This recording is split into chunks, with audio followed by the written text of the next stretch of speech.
today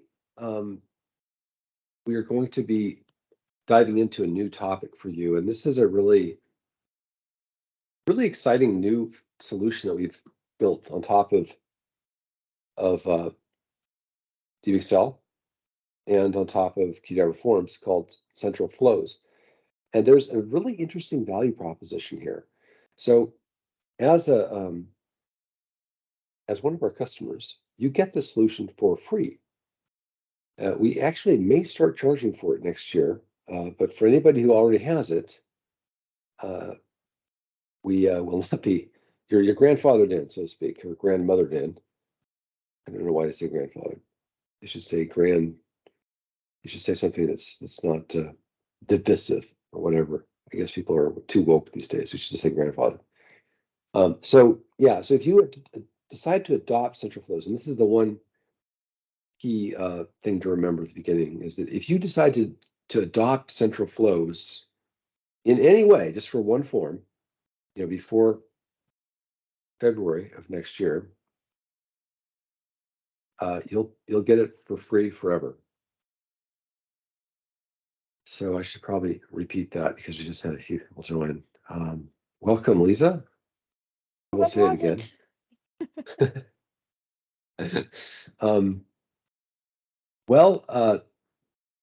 I was just saying that today we're talking about Central Flows, which is this incredible solution that we developed on top of DXL and Qdabra Forms, and that helps you actually centralize your workflows. And it has some definite value propositions over Power Automate.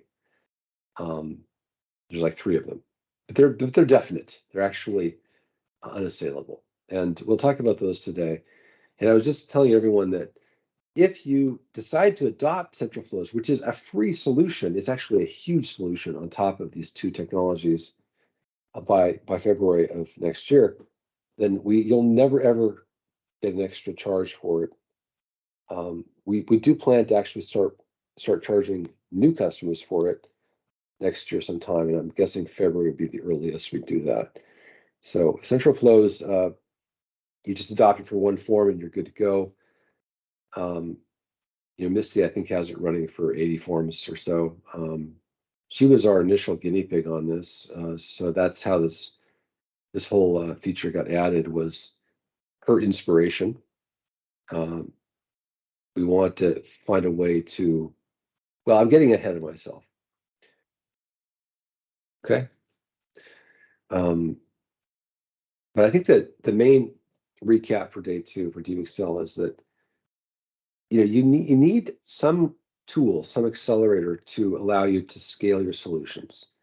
And initially that was scaling beyond the SharePoint's storage limits of 5,000, even though there are ways to get around that today. There's still issues with that. You get to 50,000, you still got performance issues, and it's all based on the SharePoint architecture. SharePoint locks the table when it renders the view, and that creates a problem. You've got lots of people querying the table at the same time to generate the view. So in general, if you've got 50,000 rows in a table, and you're not going to have 500 people refreshing immediately and getting good performance. Now they've made some improvements with modern views. They don't lock anymore on the SharePoint table, but the algorithm is a little bit lame. It's not going to show you everything either. So they're limiting what they're showing to fix that issue.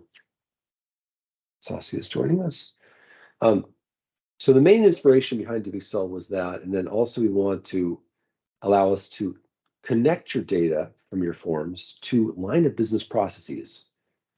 So, other projects or processes, SaaS-based services that could consume SQL data, and it's hard to do that in SharePoint, right? You can do it. You can set up InfoPath to submit the form data when it gets submitted to to the web service or this third-party app. But sometimes you want to actually query the data from the third-party app and then submit to it, have that trigger. Anyway, the SQL database gives us a lot of power for integrating with those line of business applications. And I think that the third kind of inspiration was, well, we need to do reporting. And if we're going to do reporting on this data that's repeating, how do we do that? In SharePoint, you've got a table, a list, a view that's a table. It's two-dimensional, columns, rows. But a lot of times in your forms, you've got repeating data inside of repeating data. And typically, 95% of all forms have repeaters. So Microsoft kind of dumbed this down in 2007 with the list forms. They said, well, we're not even going to tackle that. The designers can't create complex forms. We're just going to that's an albatross. We're just going to let that go. And they focused on the simplification of it. And you see that trend continue with Microsoft Forms. The latest version, two-dimensional, just like Google Forms, not very complex, can't do a lot of rules. Okay. So they just went in the simplification direction. But there is a scenario here for these complex forms. In fact, most business forms, 95%, have repeating data. And therefore, how are you going to take that and report on it if it's just one table that you're mapping to? One table being the SharePoint view. So that was another key thing that we enabled. So DBXL is not just about mapping to one table. You can map to any number of tables, child tables, and you can do it in a cascading way. And now that we're storing all of the XML as well, that means that if you ever change your forms or change SQL, you can update it quickly. I think Hillary mentioned that at the end of yesterday's call. So, and then after those initial inspirations, we had other things we added over the years, and you're going to see that today. We've added email notifications. We've added tools for building queries. We saw that yesterday. Tools for importing Excel files. We saw that yesterday. Today, we're going to show you how to build email notifications. And this is one of the major advantages over Power Automate is that we provide a way to create emails. You can use a view in your form. So you can actually use your form designer to create the email body, including any fields in the form, images, whatnot, make it look beautiful. And instead of going into Power Automate and creating some very rich HTML description of what the email should look like, you can just do it in WYSIWYG with this thing we're going to show today. So, recap of yesterday. Before I continue, any other questions or comments on yesterday? Are you ready for day 3? I'm going to do a quick overview of central flows. So what is central flows? So, I guess the question is, what is workflow? So workflow, we've always had this notion of workflow, which is, and I'm a mathematician, so I have a bachelor's of science degree in mathematics, and nothing more than that. But I do had enough math back in college to love finite state machines. So a finite state machine, or a graph, a directed graph, is a graph that has two things in it. It has these big circles, which are states. So think of a graph in the mathematical sense, where you've got circles and arrows. So you've got arcs between the circles, like a start circle with an arrow going out of it saying save, and another arrow, an arc going out of it with an arrow at the end saying cancel, and another one saying submit. So when someone starts a form, they're going to fill it out. They're going to click a button, save, cancel, submit, right? So each of those buttons is going to fire off a possible logic in your form that's going to change the state to be the next state. And so for each of these arcs goes to a different circle. So save goes back to the original circle, the start. Cancel goes nowhere, and submit goes to a circle that is for approval. So from the submitted circle, you get things like reject or approve, right? So you can actually build out your workflow using a finite state machine, or a graph, a directed graph, and that's all it is. It's just a set of states: start, submitted, rejected, approved. Those are states, those are circles, and it's a set of actions in between those states, which are these directed arcs. The actions: save, cancel, submit, reject, approve, and so on. So that's all workflow is. So over the years, we've had some interesting workflow companies. So Nintex, K2, Power Automate now, and a gazillion others, right? But that's all it is. The bottom line, all the workflow is taking a form and moving it from one state to another, and having, now there's different, obviously there's different permissions. So some people cannot open forms that are in different states. So like, you're all familiar with Power BI and these Visio diagrams for showing it's not Power BI, but Visio diagrams for showing workflow graphs. And they call them swim lanes. So you can have different roles and responsibilities, and different people can have different access at different levels. So there's a little more than just those two things, but not much. And today, what we're going to show is a workflow solution that allows you to take your form and apply workflow to it, and to configure it using a graphical UI. It's not quite as fancy as Nintex, but it's sufficient for 90% of the forms you have. And like I said earlier, the inspiration for this feature, this is a solution we built on top of DBXL and Qdabra forms to help you. The main benefit of central flow is why do you care? Because it's really easy to add. It centralizes things in one place, unlike Power Automate. It gives you that WYSIWYG email editor that I mentioned earlier. It gives you a dashboard out of the box that you just get for free, that allows your admins and your users to just go to one stop shop, one place, to see all the forms assigned to them and to search for other forms.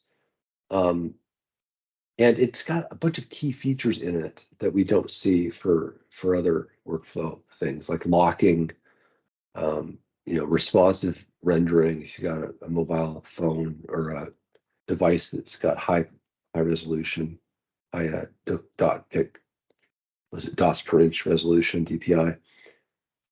So Mel, you're going to demo this. You ready? Sure, we can start with lab 1 already? Or let's just do the high level demo, showing them all of the features that I just mentioned. Okay. End to end. Sure. Let's do an end-to-end demo to just get them salivating first, and then we'll dive in. Okay, you're on. Okay. So I want to demo maybe first comparing or showing you a form that doesn't have the central flow solution yet. So this is one of our customers' forms that is really complex. It has a couple of tabs here. Each tab corresponds to a different view, and then lots of fields in the main data source. And let me just show you this form template in our forms designer. Okay, just to for a give law you, firm, right? yeah, this is for one of our customers. They're a law firm. Yeah, so switching to a more complex view here. So yeah, so you saw me click on the view drop down there. There's a lot of views in this guy, and there are a lot of fields too here in the main data source, and lots of data connections as well. So how it behaves is in the summary tab, they've got their submit buttons, the save and close, and then submit final. Their workflow buttons that are configured via form logic.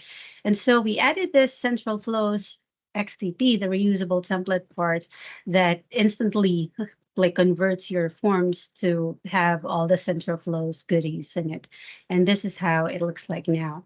So we'll see that we've got the task pane here. All the action buttons are now in the task pane. That is, you can toggle, you can hide and show it.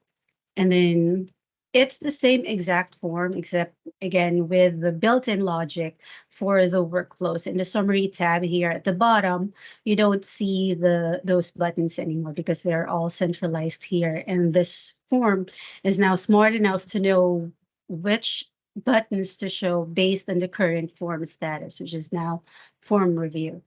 And if I just show you real quick the configuration page for those workflow steps by clicking on that user gear icon on the right there, let me show you how many workflow steps there are in this form. There's You're new, an admin, so not every user can do this, just admins, right?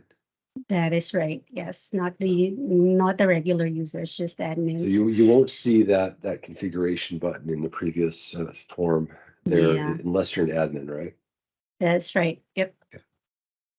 Okay. So each state here, then each workflow state will have its own action, and then steps to it's depending on your requirements, the company's requirements, the form have different step to states as well. So yeah. So complex form, complex workflows, but this central flow solution is able to handle all that.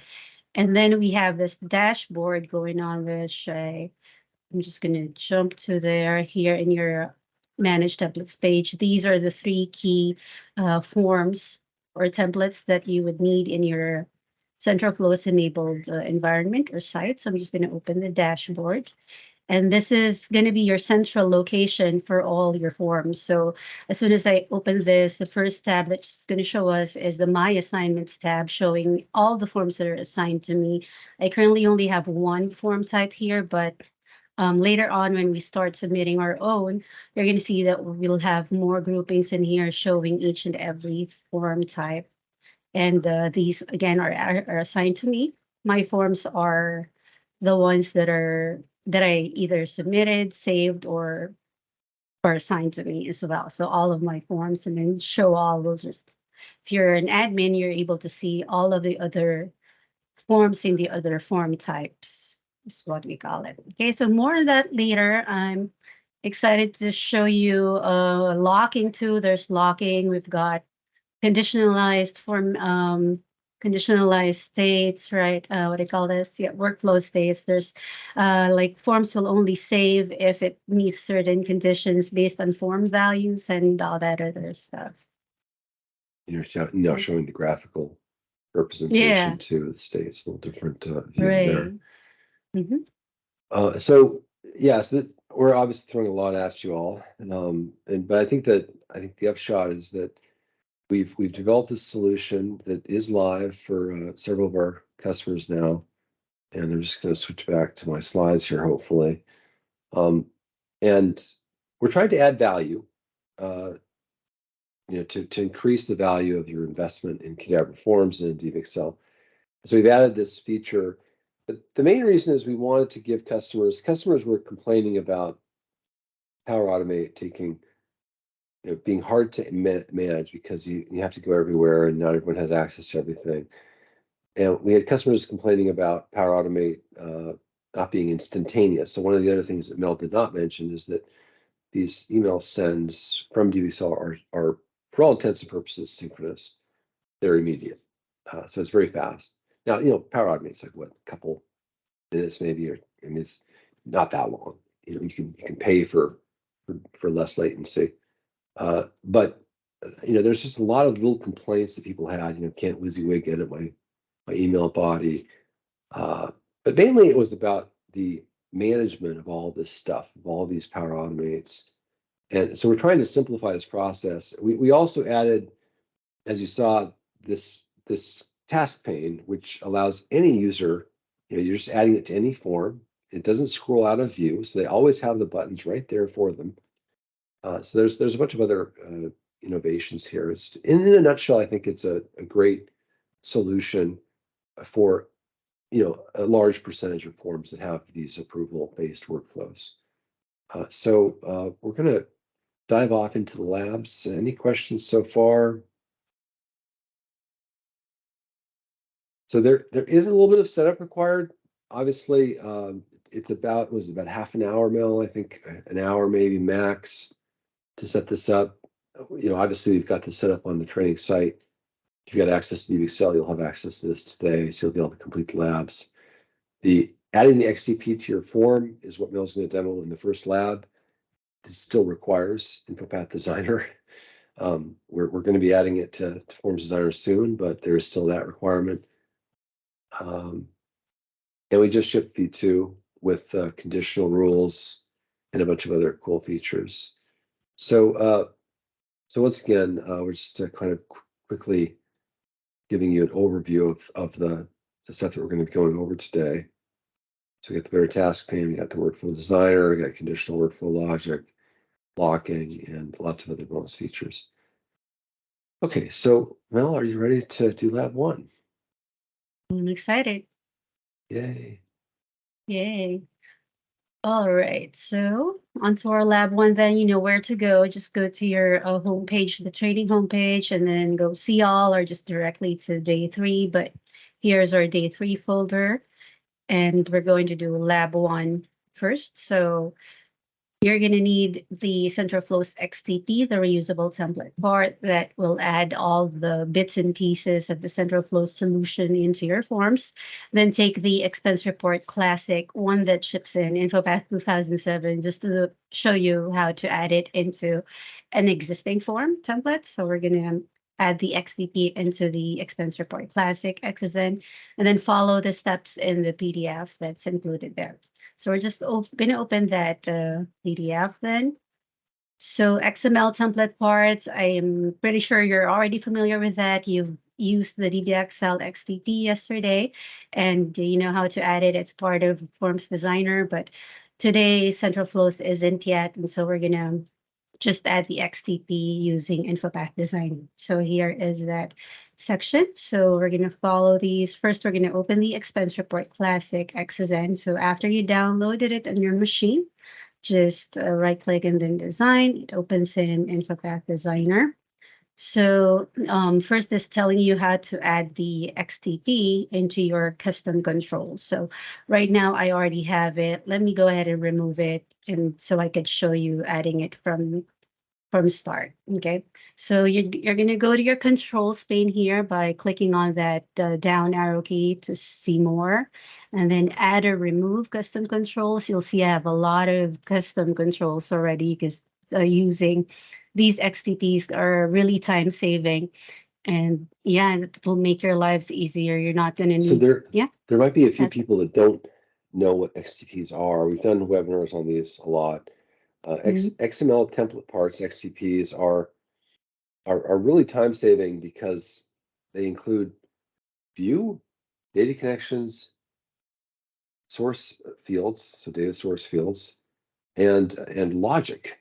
So you have rules. So all of those 4 things that you typically will add to your form are prepackaged into a reusable thing that you can just insert in any form. So you can think right off the bat that it's a great way to take features from one form and copy them to another form. You can create these reusable XML template parts, get them up and running, get them honed, and then just reuse them across all of your form templates. So it saves a tremendous amount of time. But there are some caveats. One caveat is that you can't add it more than once. So you better make sure you add it right the first. I mean, actually, you can update it, but it's hard to do it. So the editing it, changing it over time is difficult to manage. So in general, what we're providing is these XTPs that have been they've been honed, they've been perfected. So we're not going to need to. I mean, in some cases we will update these over time, but in most cases we give you something that's pretty baked on arrival. Okay, Mel. Yeah. Okay, so we're just gonna click add or remove custom controls here, and then click add, browse to, or leave the selection as template part. Go next, and then here's where you browse to the location of your the template part where you saved it on your machine, which is where is the guide. This is the one right here, CentralFlow's XTP. Click open, and then click finish. Now it's going to show you the form version. Click close. We've got it there. And if you click on that down arrow key again to see more, we'll see that we've got it added in our custom controls pane right there. Okay, so first we're going to select the section in our form, in our existing form view, where we want to add it. Ideally, we want to place it anywhere that is not inside a section yet. We don't have much sections in this form anyway, so Misty is coming right on time. Let me just admit her. Yeah, hey Misty. We're just going through the lab one first central flows and we lost her. Okay. All right, continuing then here. So select an empty space on your form canvas. Just place your cursor there. You'll see that blinking cursor at the bottom there. And then when you're ready, click on the down arrow key again to go to your custom controls pane and click central flows. Now we'll see all the objects that get added as soon as we did that here, starting with the main data source, the fields here. It came with tons of fields here that's already added for you instantly just from that XDP, right? You didn't have to add these yourself. And the form, the view objects as well. These are designed using CSS, so you'll see that it looks kind of lame on the canvas here, but it will render very beautifully on Forms Viewer later on. And let me just show you the data connections that also got added. So everything that is appended with underscore central flows are coming from the XDP. So again, those are already baked in the XDP. All right, so we're going to start by dragging this section outside of its container section. That's the first step that you're going to do. So in the lab, let's go back to the lab here. So we've already added the custom control, the XDP. Now we're trying to configure it. So here's where I'm saying to place it on an empty space, that screenshot right there. And here's where we're going to drag the section outside of its container section, just to prevent further, some issues. We encounter some issues with other customers with if you don't do this. So it's the first step that we'd like to emphasize it as being the first step. So again, drag it outside of that main XTP section. And now I'm dropping it. So it's right there now. So now inside this section is where you want your existing objects, view objects to go. So inside, right on top of this red text. So I want all of these expense report, this entire table to go inside of that. So you can do copy paste or cut paste or drag and drop. Let me do drag and drop. And the tip there, I also added this in the lab. One tip to like be able to select everything inside the table. Place your cursor on the left of the table and then hit shift and the right key on your keyboard. That selects the entire table, all the objects in the table. Okay, and then you can start dragging and dropping it inside of that section like so. So it's now Hey, inside Mel, the section. Yeah. can you repeat that keyboard command one more time?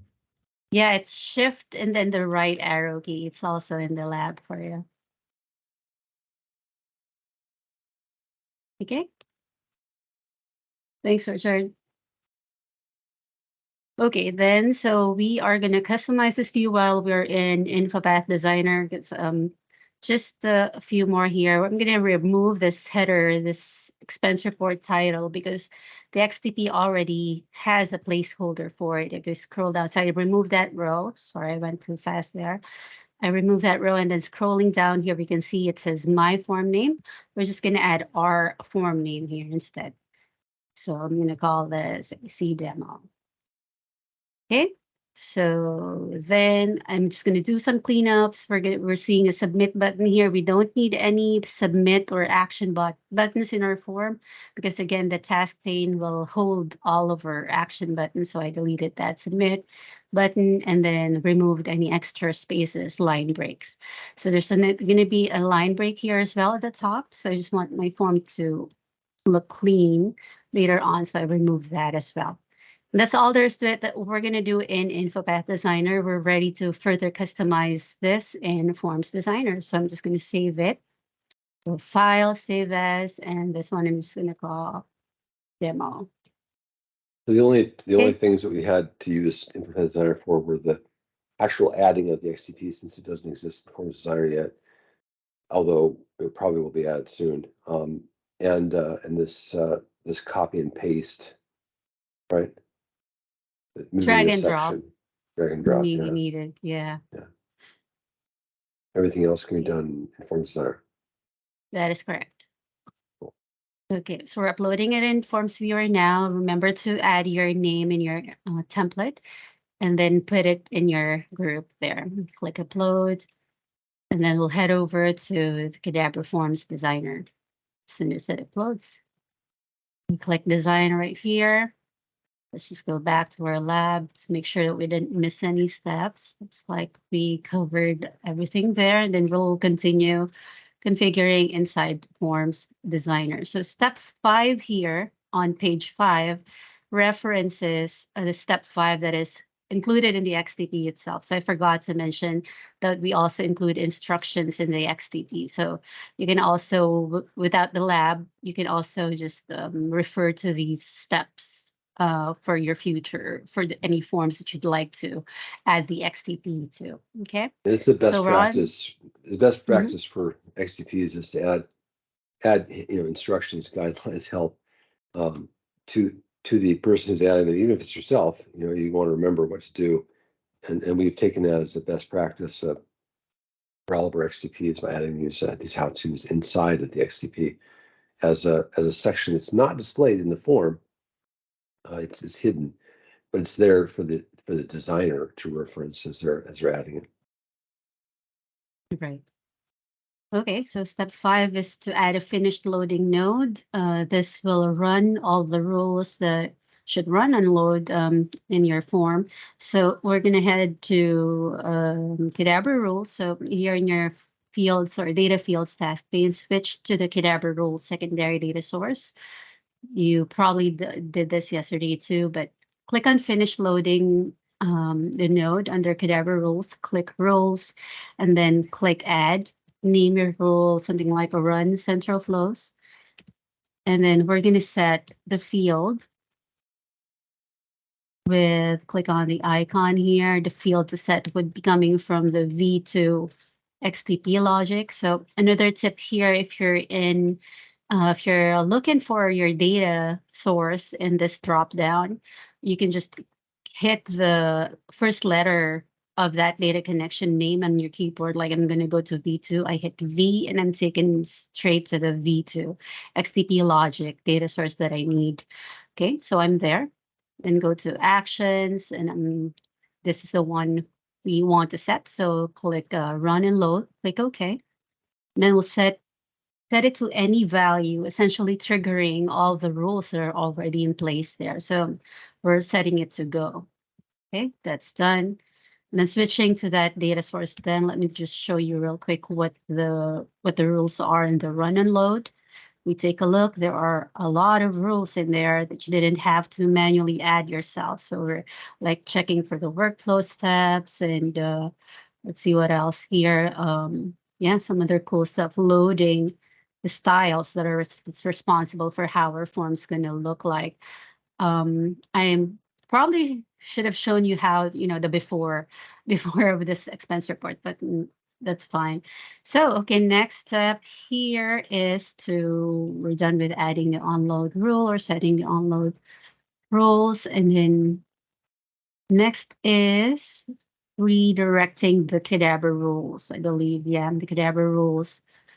Temp commands to point to your actual Qdabra rules command. So you also did this yesterday. So we just need to go to Qrules temp command, go to rules, and then here is a rule that has an asterisk before. We indicate anything that you need to modify all the rules with an asterisk, so you know that you need to change it.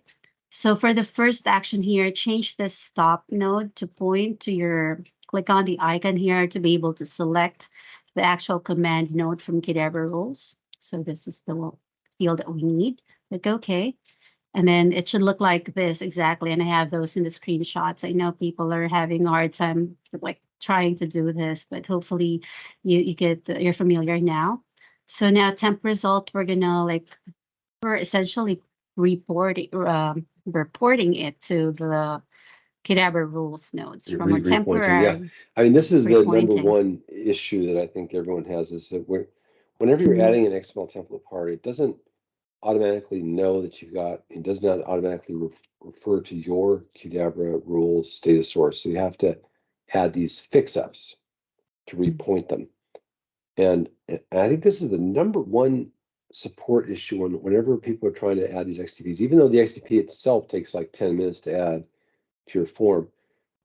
I've had this happen a dozen times or so where I've forgotten to update these correctly. So this is the, this is the key step here. Thanks, Mel. Right, thank you. So lastly here is a temp error note. I'd like to point it to the Qdabra rules error note. Okay. So we've set the temp result to point to Qdabra rules result, the temp success to point to Qdabra rules success, finally the temp error to point to Qdabra rules error. Okay, that's step 6 in our lab and also here in the XTP instructions. Okay, then step 7 is not an actual step. It's just telling you to, especially if it's your first time setting up central flows in your environment, you're going to need to specify these variables in your Forms Viewer instance. For this lab, we already set those up for you in our site. Let's just go there. So if I go to Manage Templates, shortcut to my Forms Viewer here. If you go to the Forms Viewer main page and go to Manage Environment Variables, maybe you were here too yesterday, but these are the ones we need: dbxl URL. I'm sorry, this one, the dbxl URL, which is our internal instance, the dbxl user key. This is our own internal keys, but for you to be able to go through the training in our site, we've set up this site-specific variable for you, dbxl user key, and this is the key that you will use for the labs. Okay, so you should have permissions going through this. Okay, so that's all we have for the step 7, specifying those kind of variables. And you only need to do this once in one site in your own environment. But they won't have it's to do not- that for the training. They can just skip step 7, right? Yeah, for the training, they can skip it. Great. And then And did setting you up- save? Did you save the Not yet. changes? You just I'm worried about it. Please Sorry. save. Thanks for emphasizing that. Yeah, make sure that you save your form every now and then. Thanks for the reminder. Okay, so now on step 8, it's now telling us to create a document type in dbxl. This because our form needs to know where to submit, right? So for this, for our lab, you can go ahead and create your own new document type for this expense report, but I've already created one for you. You can reuse it.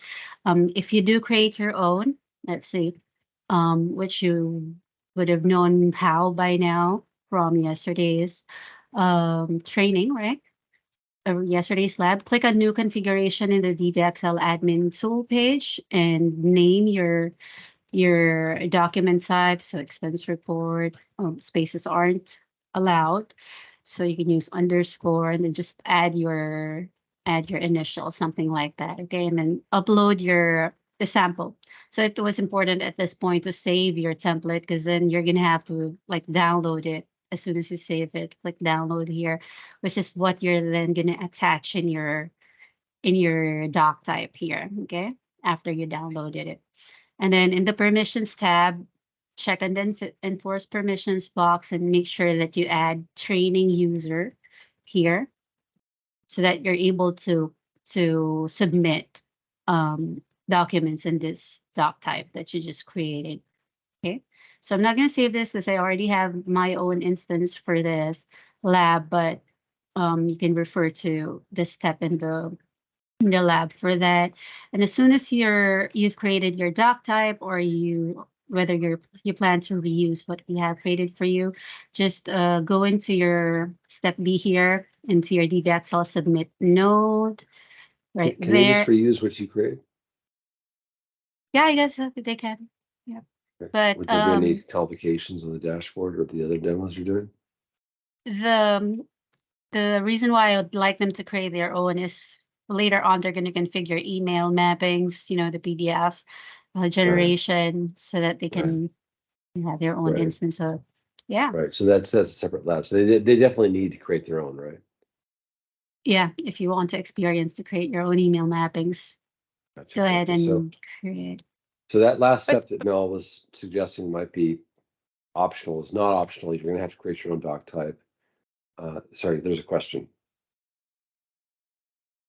No, Hillary? sorry, that was just me. I just was going to say, I mean, they can start with Mel's template that has the XTP added though, right? They can just start there and create their own doc type using that.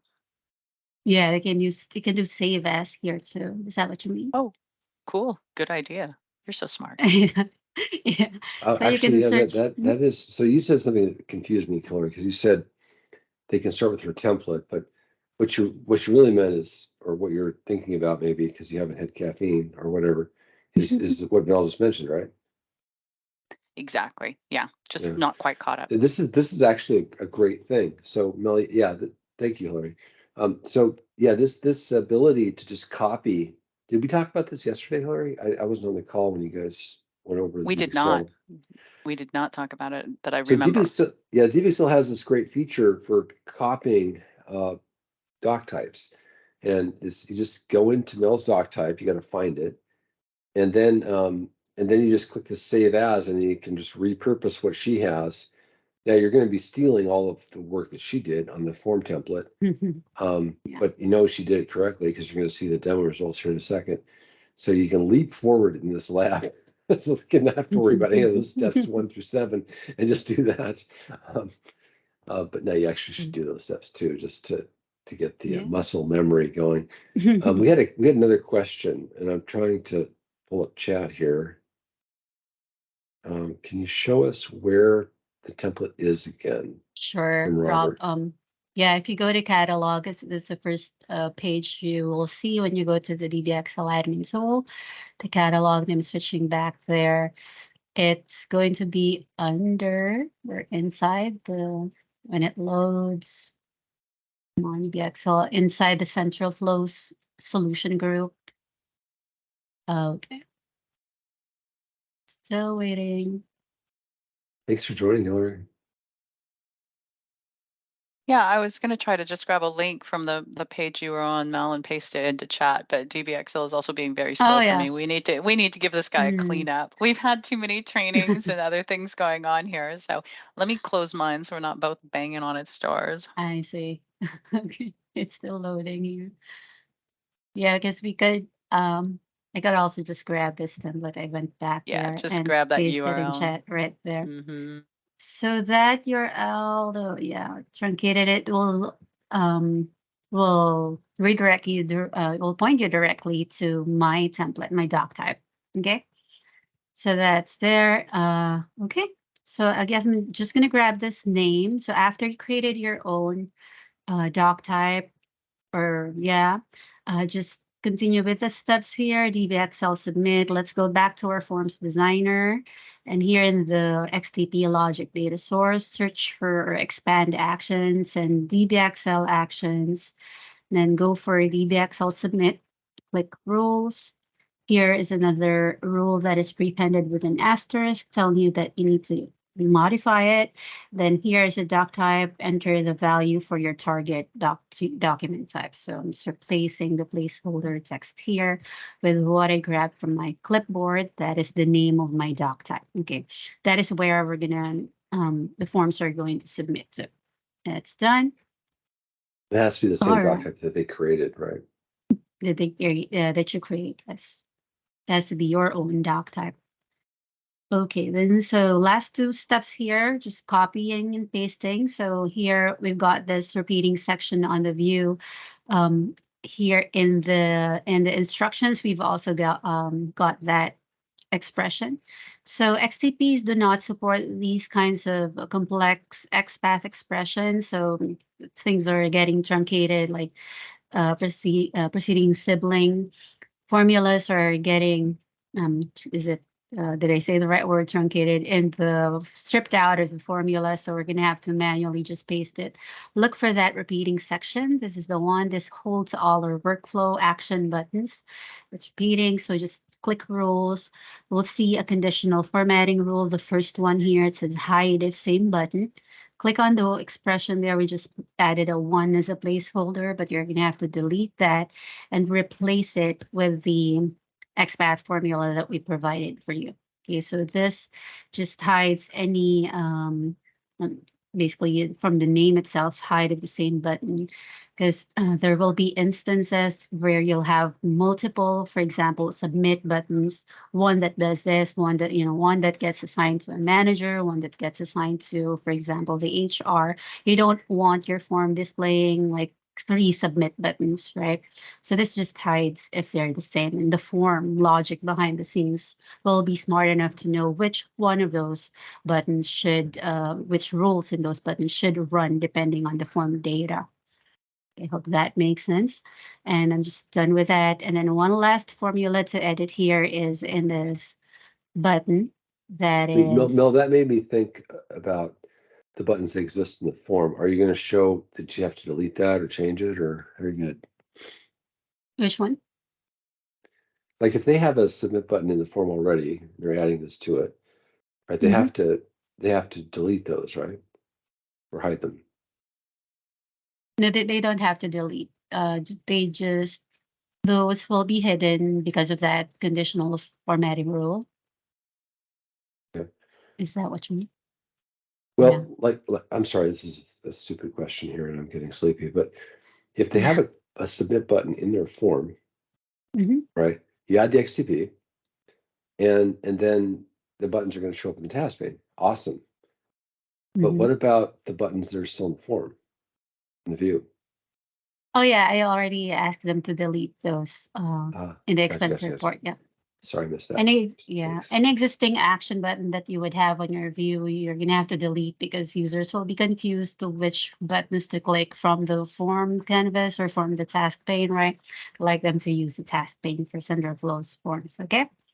So lastly here, then the solution version button here. I'll show you what this button is for live later. But for now, select that button at the bottom. It's kind of grayed out. Click on the, is it before the editor pencil icon there to be able to copy the label, and then change it to dynamic text. And then click on the icon to enter it as a dynamic text instead of static. So pasting. So this is going to display your form version. This is useful for debugging. It tells you the exact form template version and uh, applicable for scenarios. For example, a user is having an issue with a form, and maybe there are some caching issues where the browser loaded a former version of your template, and that doesn't match the most recent version one. Then this is the first place to go to check our versions. Are you using the latest version of the template? Maybe not, so we can reference that. And also this button is the one toggling your debug section, the key rules history, to hide and show for further troubleshooting with the users that are having issues later on. So that's about it for the XTP changes or XTP configuration. We actually didn't do a lot there, just a lot of talking though. But in 5 minutes you can finish adding this XTP into any existing form of yours. So now that I've done that, this is the time we're going to see it live in action, the expense report classic that we added the XTP into, the Central Flows XTP. I'm opening it after saving it, and now we should be able to see the task pane show up there. And the form view also is now like occupying my entire body here, and it is responsive. It looks So so modern. yeah, it looks so modern. It's the number one thing, I guess. It doesn't look classic anymore. Right. So it's responsive. If I minimize my window here, it automatically adjusts to the width of my screen. So that also is part of the Central Flows XDP. It automatically makes your layout responsive. Okay. So let's see what else. So the button that you configured earlier, the solution version at the bottom here, it's hard, you can hardly see it. We didn't mean for it to stand out. Just if you click on it, it toggles the debug section. This is the one I was talking about before, which you can look at when troubleshooting issues, And they're going to want to see that everything is succeeding, right? Yeah. And For except for things the like stuff that's this, not that, yeah, it's not that yeah. important. Like there's a lot of logic here that's running. You've got pages and pages of rules are running on load, right? Right. Yeah, we do. But this would be the first, one of the places to look at, to aside from the console, of course, to what kind of queue rules error they might be getting on load. Okay. They just scroll Toggling down to this the bottom. also. They just scroll Yeah. down to the bottom, right? Ideally. Probably yeah. Okay. Yeah, if you guys have an issue with your form, this is the first place to look, probably, is to look into the debug section and scroll down to the bottom and then look up for things that didn't succeed, and there will be an error message there. Right. Sorry, Mel, thanks. So yeah, this middle button, this icon on the middle shows you history. I don't know why the labels aren't showing. This should be user, date, time, and yeah, we'll see some records later when we start submitting our forms, but we can't yet. You notice we don't have any save and submit buttons. In the next lab, we're gonna configure the workflow steps, so you should be able to see the action buttons. That's it for Okay, so lab one. this lab is just adding the task pane then, right? Not configuring the workflow. Adding the XTP that has the task pane stuff, as well as all the logic. Yeah. Awesome. Okay, great. Way to go. Any questions for Mel before we take care? We're gonna take a 10-minute break and give you some time to look at the lab, play with it, and then hopefully hopefully you're able to do it soon. And Mel, it took Mel probably 10 minutes plus the 10 minutes of talk time. We could do longer than 10 minutes. Just trying to get back to my slide deck here. Sorry about that. Yeah, so we're adding the task pane and the XTP to your form that includes not just the task pane, but all the other stuff. And you're configuring it. That's the whole point of this lab. All the demo, we're at the break. It is currently 12:57 a.m. Japan time. So we're going to come back at in 10 minutes. So and everyone here and go to sleep online. There's some scenarios where you have to actually pay for them, but there's this mode in Qdabra Forms, which we have not talked about, which we should talk about now, which is this anonymous mode. And let's go to the course directory form, if you don't mind, Mel, and just show people like an incognito. Let's actually take the course directory form and let's take it, the link as is, and open it in incognito without the anon. I can do this, but if you're ready, you can do this as well. You're already doing it. Awesome. So, yeah, so the course directory form is really just the list of the, so you can see here you have to sign in.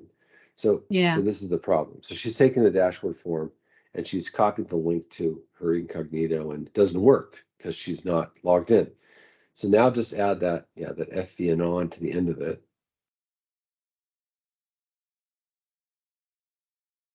Okay, so it's already there. So FV anon equals true. Yeah, I'm copying the link over to my incognito tab instance where I'm not signed in. And let's see if I can access the form this time. And yeah, and here you can see the challenge question. So go ahead and fill this out, Mel, if you haven't done this already. Have you signed up? You may need to sign up, Mel. Okay, I was gonna say, because I copied this, I copied over the, I set it up, but I didn't copy over the users from the previous training. Yeah, you're right. So it says account not found, sign up. It's easy to sign up, guys. But this is a really, really incredible feature that we've added many years ago to allow you to essentially share out your solutions to your external vendors or people on their cell phones who don't want to log in, or they don't have the login app for SharePoint or whatever. And the nice thing about this is that it is better than SharePoint because there's no password. They just have to type in the 6 digits or whatever that were texted to your phone. So it's using the Twilio's web service, and the Central Flow's task pane has it built in automatically. So that's yet another reason. Bill, did you get the text? I'm not receiving the text yet, I guess, because they changed networks here, maybe. I don't know. It's You not changed coming your in. cell phone, right? I did. Yeah, I don't have the Can Authy you app. use your Authy? You don't have the Authy app in your cell phone? Yeah, not right now. Maybe you. Oh, You can maybe show if you have Hillary. it. Hillary, I could demo it. Yeah, I could demo it. Yeah, I can demo it. Okay, thanks. Just give me a second to pop it up here. Sweet. All right. Well, you guys, everyone is in great hands. You got Mel and Hillary are two top developers. So, not to mention Jimmy. Jimmy's also a top developer, and so is Qdabra. But you're in very good hands here with them, and I'm going to sign off. But I will review the video tomorrow for any questions that you have. And yeah, it's great to have you here. Thanks a lot. This is really cool stuff. I hope you're excited. Thanks, Patrick. Thanks, Patrick. Thanks so much, Patrick. Patrick, Yeah, just a quick question. If Sure. we just want to access the video, where do we get access to the video? Or will that only be sent after the course is done? Yeah, so unfortunately, Teams doesn't automatically make it unrestricted. So I have to go in when I wake up and do that. And I've been trying to do that. I did that the first 2 days. And the password I'm using is capital F, capital V, as in FormSphere, 2311, right? So that's the password I've been using, 6 digits. It's very weak, but it's just a video, right? So every time I wake up and I'm logging in, I'm doing this stuff, I'm actually setting it to unrestricted with that password. And I believe some people have been able to access it. And actually, I've gotten a couple of requests to people who are asking for access, and I've approved those. So do you have the link? I mean, the link should be above in do you In the have the link? chat. Yeah, did you get it? I mean, if not, I can paste it again. I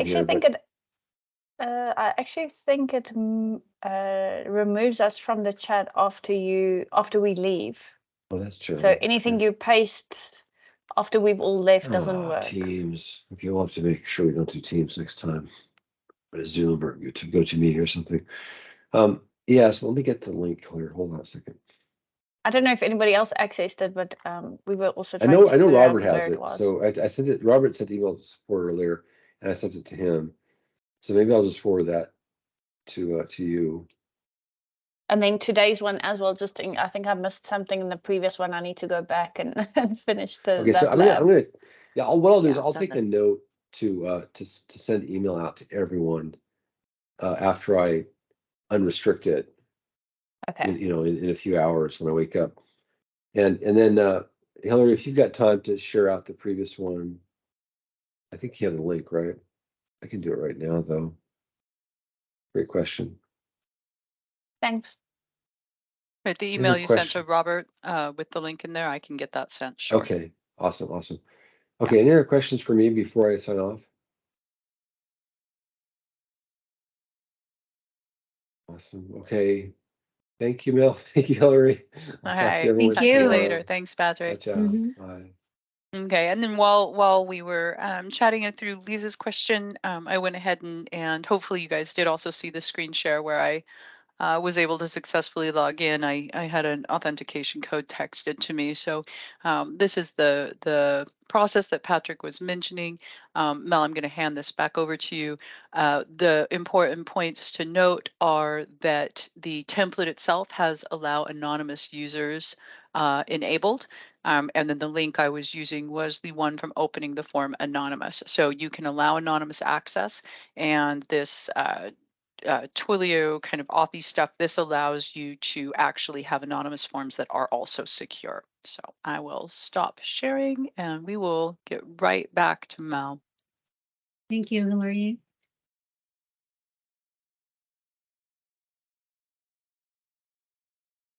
Okay, for lab 2 then, I hope everybody had the chance to go through lab 1 without issues, and to those who had issues, I hope we're able to help. All right, let's share out this. Okay, I'm gonna have to switch. Okay, here we go. So for lab 2, we are going to add workflow steps to the expense report template that we're playing around with so far, right? Because it's not going to be a full-fledged form if it doesn't even have a save button, a submit button, doesn't know where to go, right? So at the end of this lab, you're going to have, aside from those workflow steps, we're going to create an email configuration for it so that every time a form is saved or submitted, the assignee gets an email notification about that expense report and would know what to do from there. Okay, so all right, and here what you learn, we're gonna tell you how you can add admins to be able to configure those workflows, because regular users should not be able to modify any workflow steps, right? And then how to configure those, and later on we'll test all the emails and approvals settings that we're gonna set up at the end of the lab steps, and then showing you how to go around the central flows dashboard. Okay, so let's just jump over to our lab right away. Okay, so allowing admin access first and foremost. We head over to our form again here. Patrick already mentioned this, but if you're not an admin, there are two types of admin in the Centerflow solution: a global admin and a form type admin. So if you're added in this particular form, for example, as an admin, but you're not a global admin, you're only able to configure workflows for this particular form. But if, and you'll know that when you see this user gear icon on the right here. But when you're a global admin, you should be able to add and configure any steps, workflow steps for any of the form templates. Okay, so if we go to the Central Flows dashboard, which I believe I have a link for that in the lab later on. But you shouldn't have to do this adding yourself as a global admin, because I've already done that for you. So here in the Centerflows dashboard, you have another user gear icon here on the right. You should see this if A, you're already a global admin, or there isn't any specified in your site yet. So we recommend just having one user do this, like add all the global admins. So if I click on here, it launches our separate Centerflows global admins form, which I've already went ahead and added each one of you, except for one, which is Misty, because I'd like to show you how to do that, how to add an admin. So if I click on here, add another admin, let's click on the people picker icon there, and I'm going to search for Misty. I believe that's her name in our, yeah, there she is. So click OK.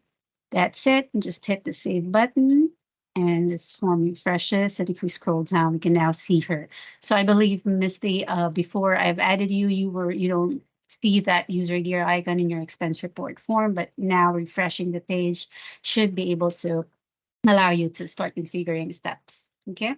So again, this is the place where you add those global admins.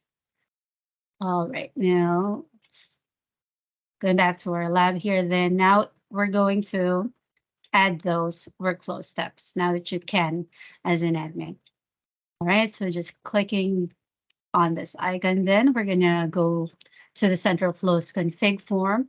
Earlier in the today's training session, I've shown you a sample form from one of our customers with a lot of workflow steps. This one is a brand new one.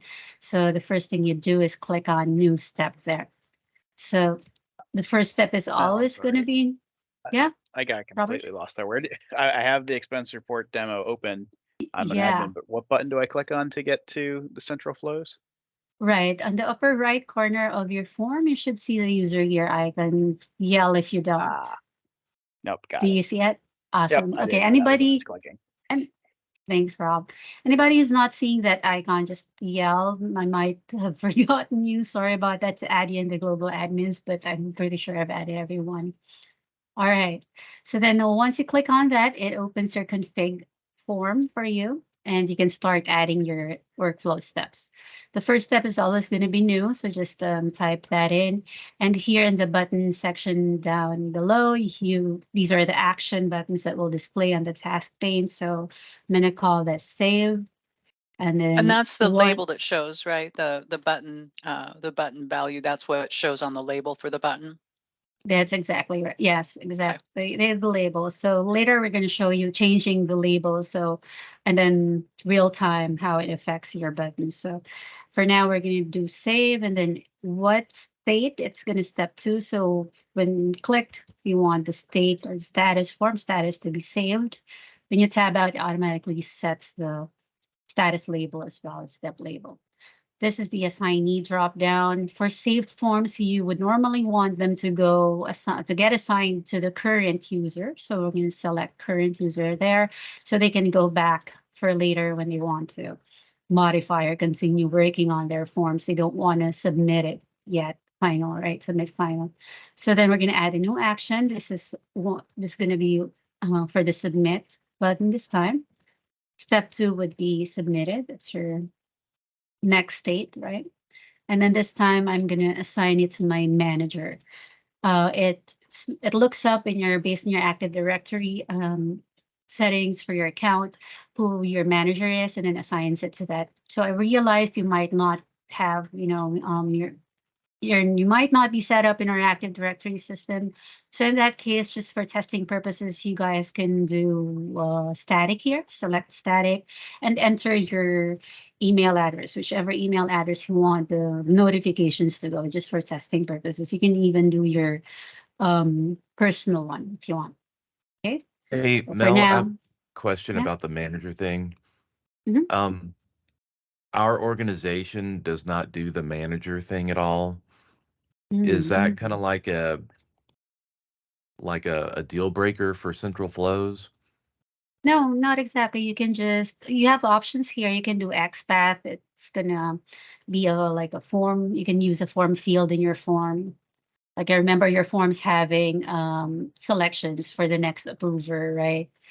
You can Yeah. add the XPath to here as the assignee. Okay. So there's an Okay. XPath option for that. There's also a group which searches the looks up for SharePoint groups. You can assign it to groups as well, and Okay. also distribution list. We have a couple of options here for you.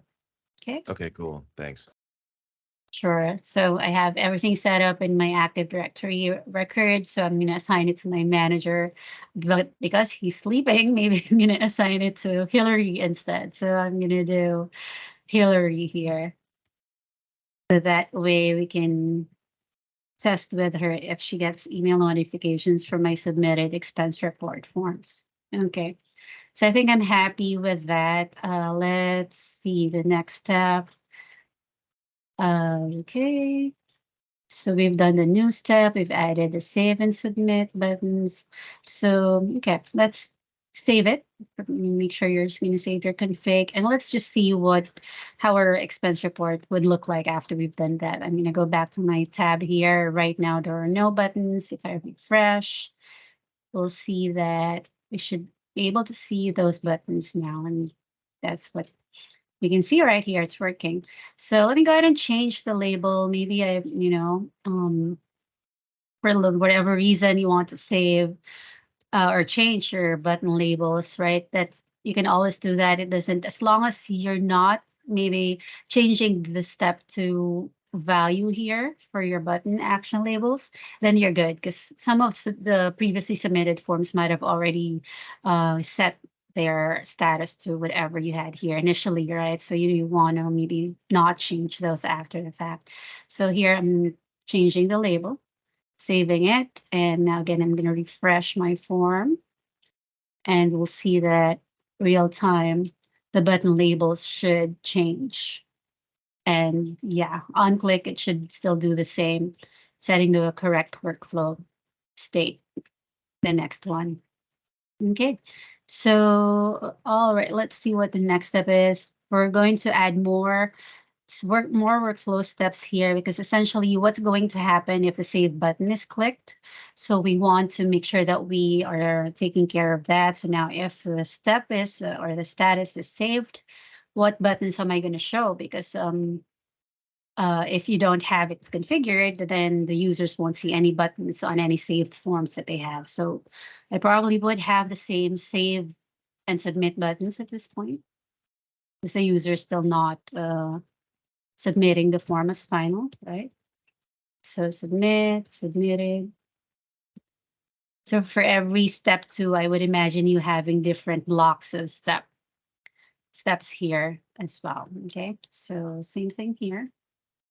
Static for Hillary. Let's copy this, and you can save. Or then when we're going to add the one last step here, this is for the submit. Then so we've got saved and submitted. This is going to be for submitted. The buttons this time are going to be approved. Steps to the approved state gets assigned for this lab. I'd like forms approved and rejected forms to be assigned to the original submitter. In this case, selecting previous assigns it to the previous assignee. So we're just going to select that. And then one for reject. Okay, looks good to me. And I'm also going to assign this to the previous assignee. So I'm all set with that. That covers all the this part of the steps or configuring the workflow steps. Now we're going to test the emails and approvals. Okay, so one last refresh here in my expense report demo form. This time I'm going to try to fill out some of the fields so we can test. Oops, I got an error. What is that, Hillary? Let's try That's that an one exciting more error. time. I've never seen that one before. We call that a SharePoint hiccup. We're going to just say SharePoint hiccup. That's a nice word to call it. Okay. Demoing our first ER form. All right. Self. And I think I'm good with that. Just the basic ones here. And then we're going to do testing, save. And we'll save. So I'm expecting this form to be assigned to me because in our steps we said that saved forms should step to the saved state and then assign to the current user. Now, if we hop into our dashboard again, and you can access this dashboard. I know I placed a link in the they call this in the lab, but yeah, just copy that link out and paste it in the chat too. We did. Yeah. We did, right? Yep. No, so go we there. didn't. Let's do it. We did okay. not. So why don't you copy it and paste it in the chat? That's okay. Let me do that right now. Okay, there you go. That's the dashboard. It just link. makes it easier when we don't have to go find things. Yeah. True. So I'm just gonna refresh here. You could I could have also refreshed using the button in the dashboard itself. Like right here is the refresh button too, but we can also use the refresh button there in the web browser. So here's our demo AC. I can see that it's assigned to me. So it's step 2, the saved status, and then got assigned to me. This is the one we want, testing save. And you'll see in the dashboard, you also have a pencil icon here, meaning you can enter dashboard notes here. Maybe I'm just not sure where the notes here go to the. I'm trying to think of a scenario here, Hillary, where they would exchange dashboard notes. Maybe you do this for forms that are not assigned to you, or no, you would. You know, I see in one of our clients' environments that they use dashboard notes for lots of kind of communication back and forth about a form. So you forgot to tell me exactly why you bought a new computer in your form, and whatever you put in a quick note saying this was already proved or something like that. Yeah, great. And then if you saw me expand this line, then you would see like history, the workflow history, and you could see those comments saved here as well. Great. So I should have also received an email. Here we go. So in my mailbox, then let me show this email here. We've got this generic email notification that every time a form in a Central Flows form is updated, since the assignee, this generic template email with who saved it, or who saved the actor essentially, when the date and time stamps, the comments are here, most importantly, the link to where you can access the form. So if you plan to do more to that form later. You can refer to your email. You can go to your dashboard. There are 2 places to go back to the form. Okay, so I just clicked on that link in the email, and we'll see that it should now open with a new state, which is saved this time right here. And then save, we can see the set of buttons that we specified in our config that save and submit. These are the guys. You notice that it's not showing save for now anymore because we're not in the new state anymore. We're here in the saved. All right. So let's see what's next then. Going back to the lab. Here we're showing that email notification and the dashboard. All right, that's testing. And then this time I'm going to submit the form and we'll check that it gets assigned to Hillary this time because we specified that for submitted forms that should go to the static text that we specified. All right, let's see. Let's submit, and then we're going to refresh the dashboard. We're going to confirm from Hillary if she received an email. Yeah, so I can confirm, and let me just go ahead and I'm gonna, as soon as I remember how Teams works again, because I haven't used it since like 5 minutes ago, I'll just share out my screen real quick. I'm like the goldfish in the bowl. Teams, how does it work? Teams, how does it work? But we can see that I've got this form. And I'm now I've got my email, and I'm popping that open here. So my email just came. So people who've used Power Automate, I think you guys probably, most of you guys who know me know I'm a bit of a Power Automate junkie. Patrick already mentioned this, but there's that polling lag in Power Automate. So if you're running off of a list or library submit in Power Automate, it's going to be 1 minute or 5 minutes, right, before you get the email, and the emails from DBXL are pretty fast. So here I've got my my email, same email she got that's set up, and I can click on the link and it opens. And you guys may or may not know this. I'm going to tell you this because if you don't know it, it's good to know. Forms Viewer caches form files on your local machine. So the first time you open up a template that you've never opened before, it can be a little slower than every subsequent time.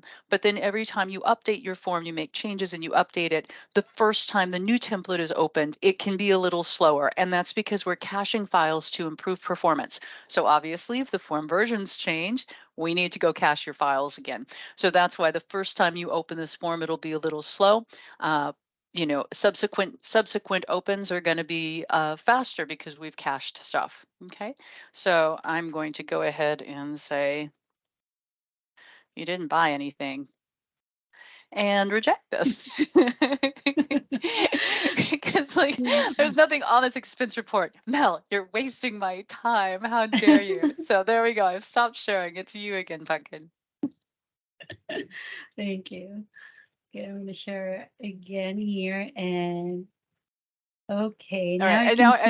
And now everybody's spamming me. Richard submitted an expense report, and yeah, I see that too.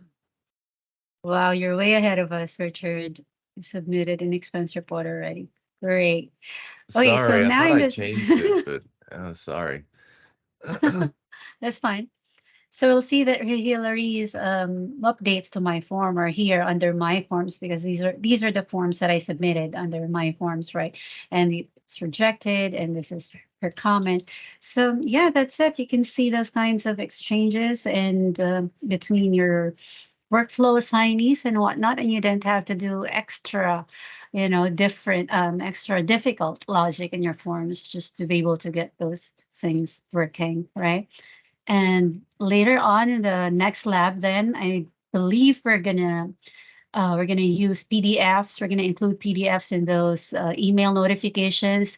You saw the emails that are sent or generic. We're gonna further customize that. Patrick's been talking about being able to use rich text using the WYSIWYG editor, right?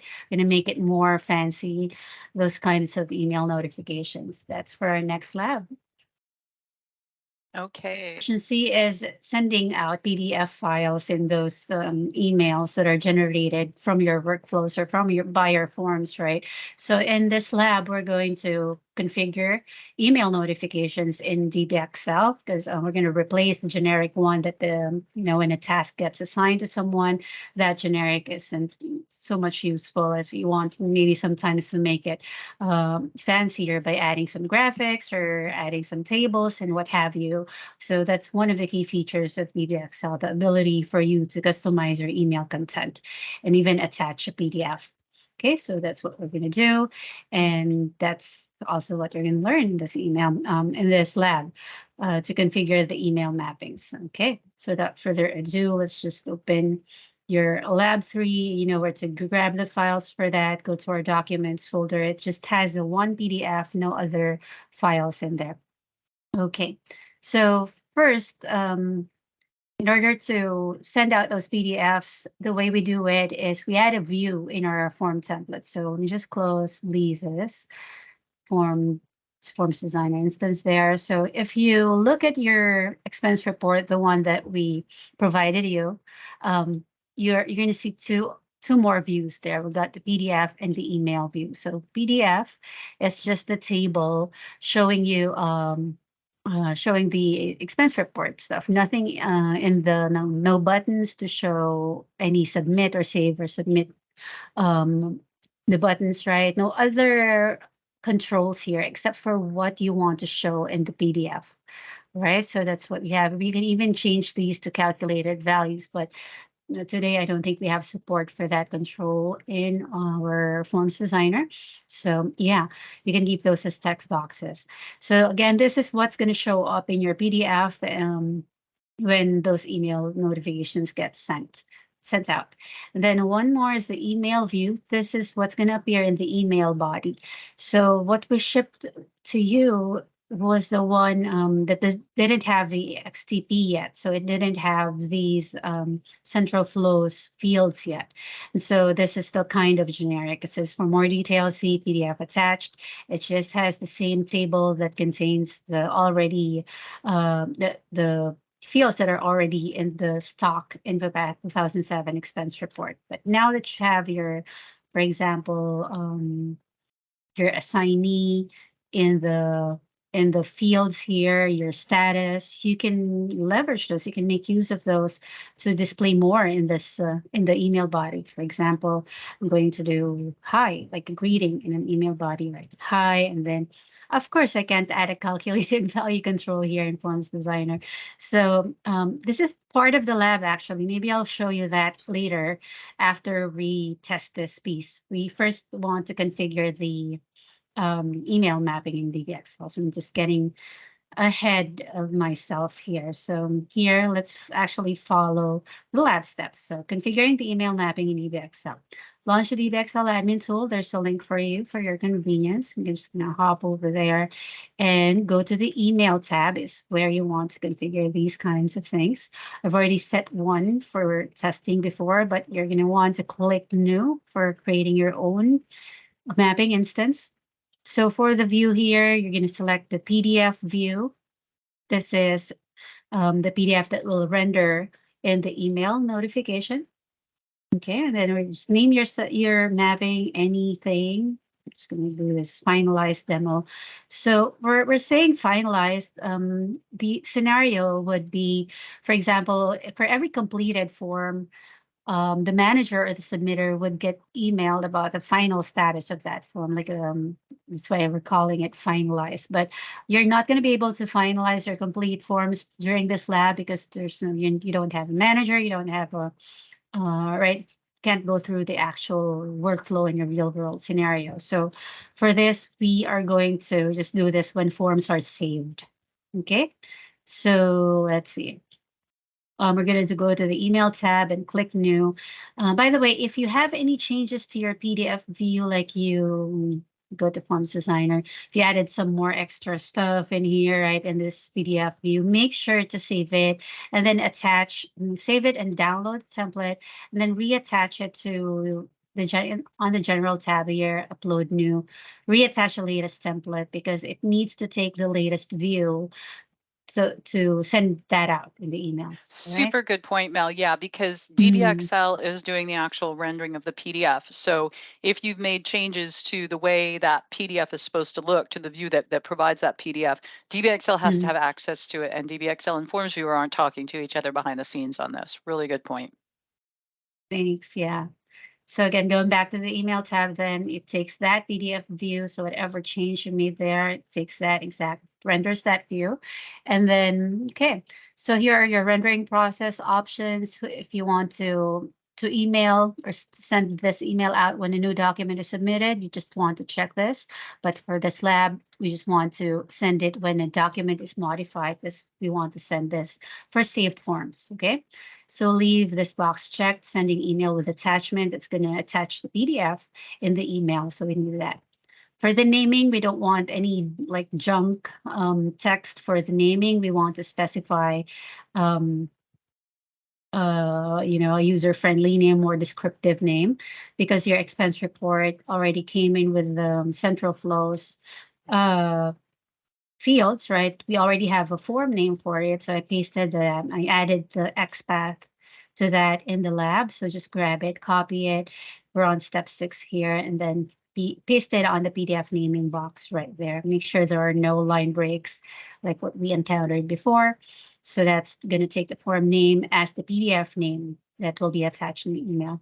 So here's the additional condition box where we're going to say, send these emails out only for saved forms. So we're leveraging the task status field for that. So if I paste it in the additional condition box, we're saying if the status is saved, then that's the only time the email will get sent out.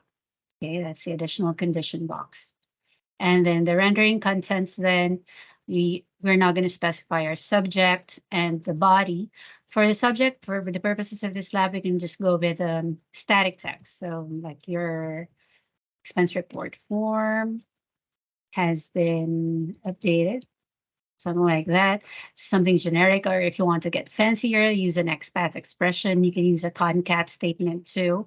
Let me show you that here in the body. So for example, you don't have, maybe you don't want to use rich text for your email body. You just want to go with plain text. So you can just do something like that, or use an XPath expression. It's using InfoPath functionalities too. So you can use concat statements and even substring and whatnot.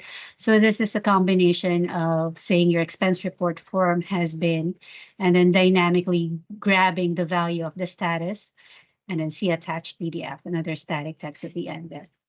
Hey, and I want to mention one thing that I run into sometimes, because I again, goldfish in its bowl, I don't remember. You do, if you want to use form values, they need to be in your main data source, right? Because it's not like DBXL is opening this and running any logic to get any secondary data source information. So if there's data that you maybe in the form, you're like, oh, I don't need this in the main data source. If you want it in that PDF or that email view, make sure you're copying it into your main data source, because DBXL has the XSN, it has the XML, but all of your extra resources out there, all of your secondary data connections, it's not running those. Exactly. Good point. Thank you. So that's if you want to go with plain text. So you can test that out too, but we provided a view for you. So you can select view here and then pick email. So this provides the table, the expense report table with the richer text like we've shown before. Okay. So yeah, anyway, I've included those two options for you to play around with in the lab. And then for the email address section here, this is where we specify where it's going to come from, to whom it's going to. So we're just going to say this is coming from support, our support email address. Then the display name will be Central Flows Training. Okay, and then the to address, you can do static here. If you, anything that you would like, whenever you want to use static email addresses, make sure to click on this button and line it up with a static value here. You can't enter static text in this dynamic line, okay? Something like that. So here in the lab again, I placed the XPath to the assigned to field in the form. That is going to be the assignee's email address. So I'm just going to say send it to the assignee. All right, that's what I'm doing there.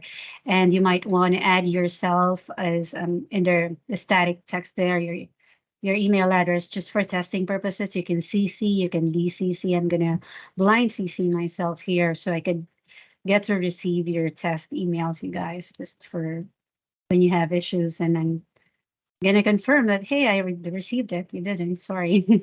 But yeah, you can do this during dev or during test maybe, and when you go to prod, you can take yourselves out. All right, that looks good to me. Let's double check that I did the right thing, and let me go back to my lab to make sure we're not missing anything. Okay, now we're on to testing. Then save it. Make sure to click save at the top there. Scroll to the top and click save. And okay, that's been saved successfully. Now on to testing. We're going to open a new instance. I think I have a saved form already out there. Okay, that's fine. So I'm going to my dashboard, I'm going to my assignments, and let me refresh. I just want to grab one of my saved forms because I'm lazy to fill it out all over again. So here's one of my saved forms, this test email view. Clicking on the link here under doc ID reopens the same exact form. So let's see, as soon as this opens, I'm just going to save it again.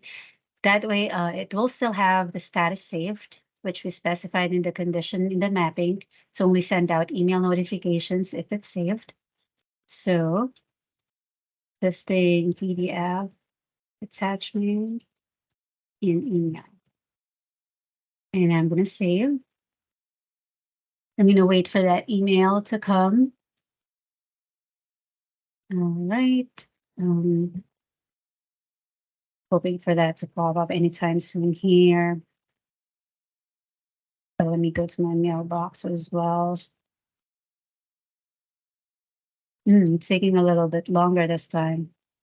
Well, that is on the way. I'm going to refresh my dashboard and make sure that it did get saved.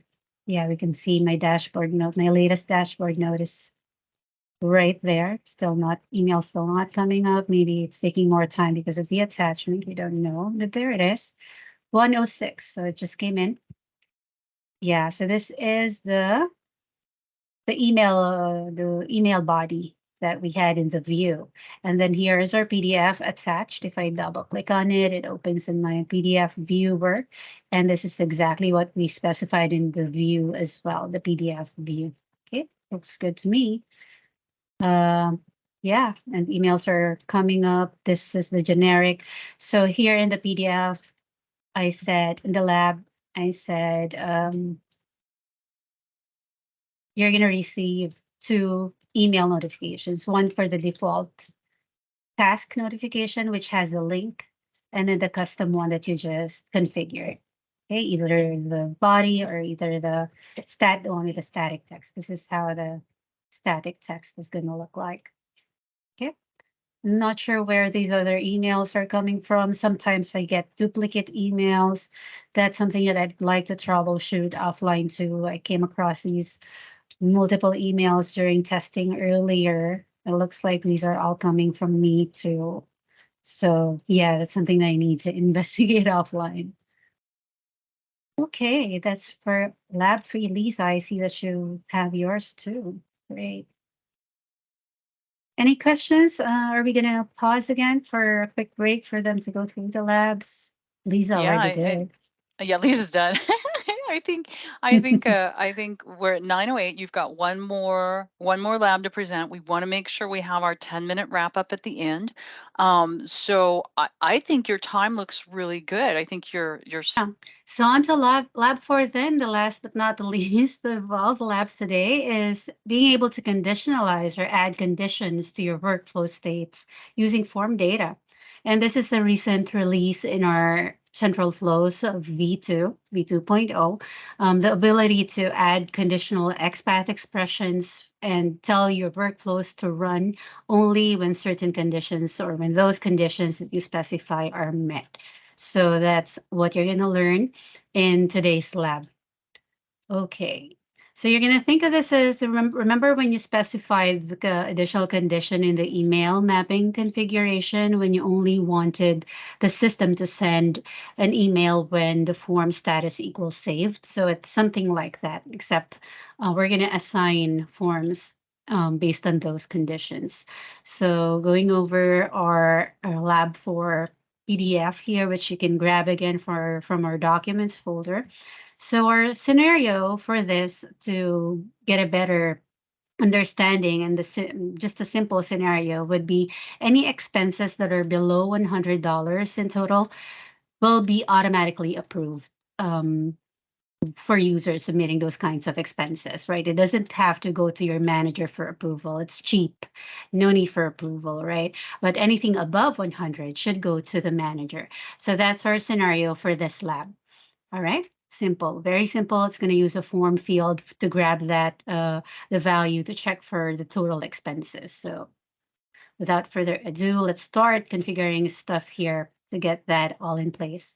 So again, here I've opened a new instance of the expense report. I'm clicking on the user gear icon to go to my config page so I could modify my workflow steps.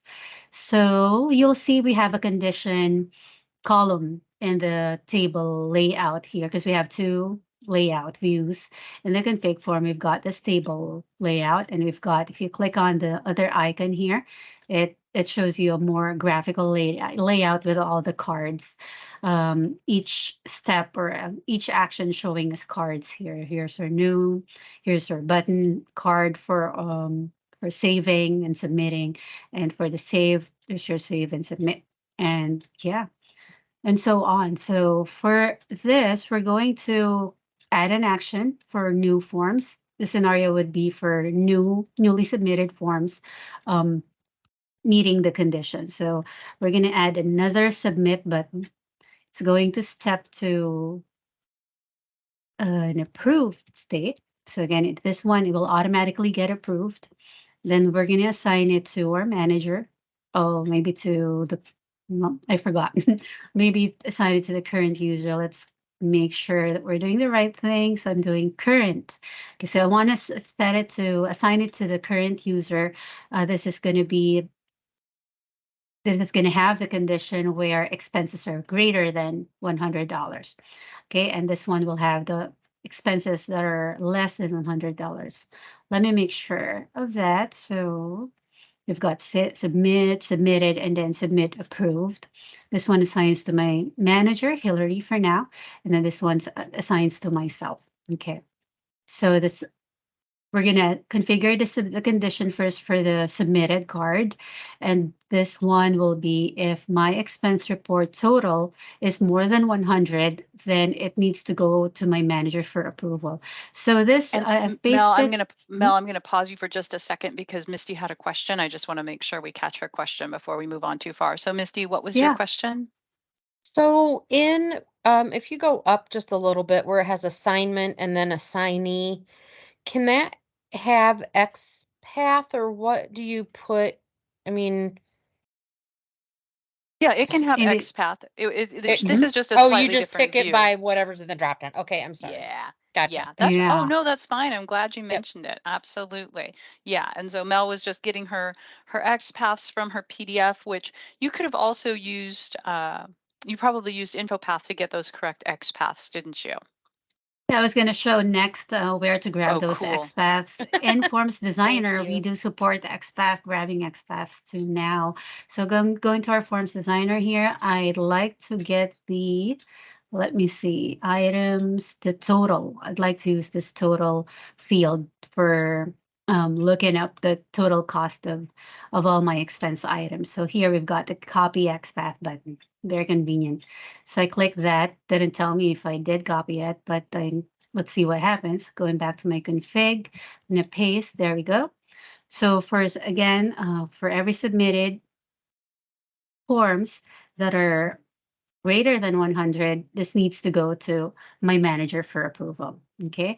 And then for the, what, am I doing the right thing here? Maybe I'm interchanging things. Step to approve. I think you it matches what you've got in your lab.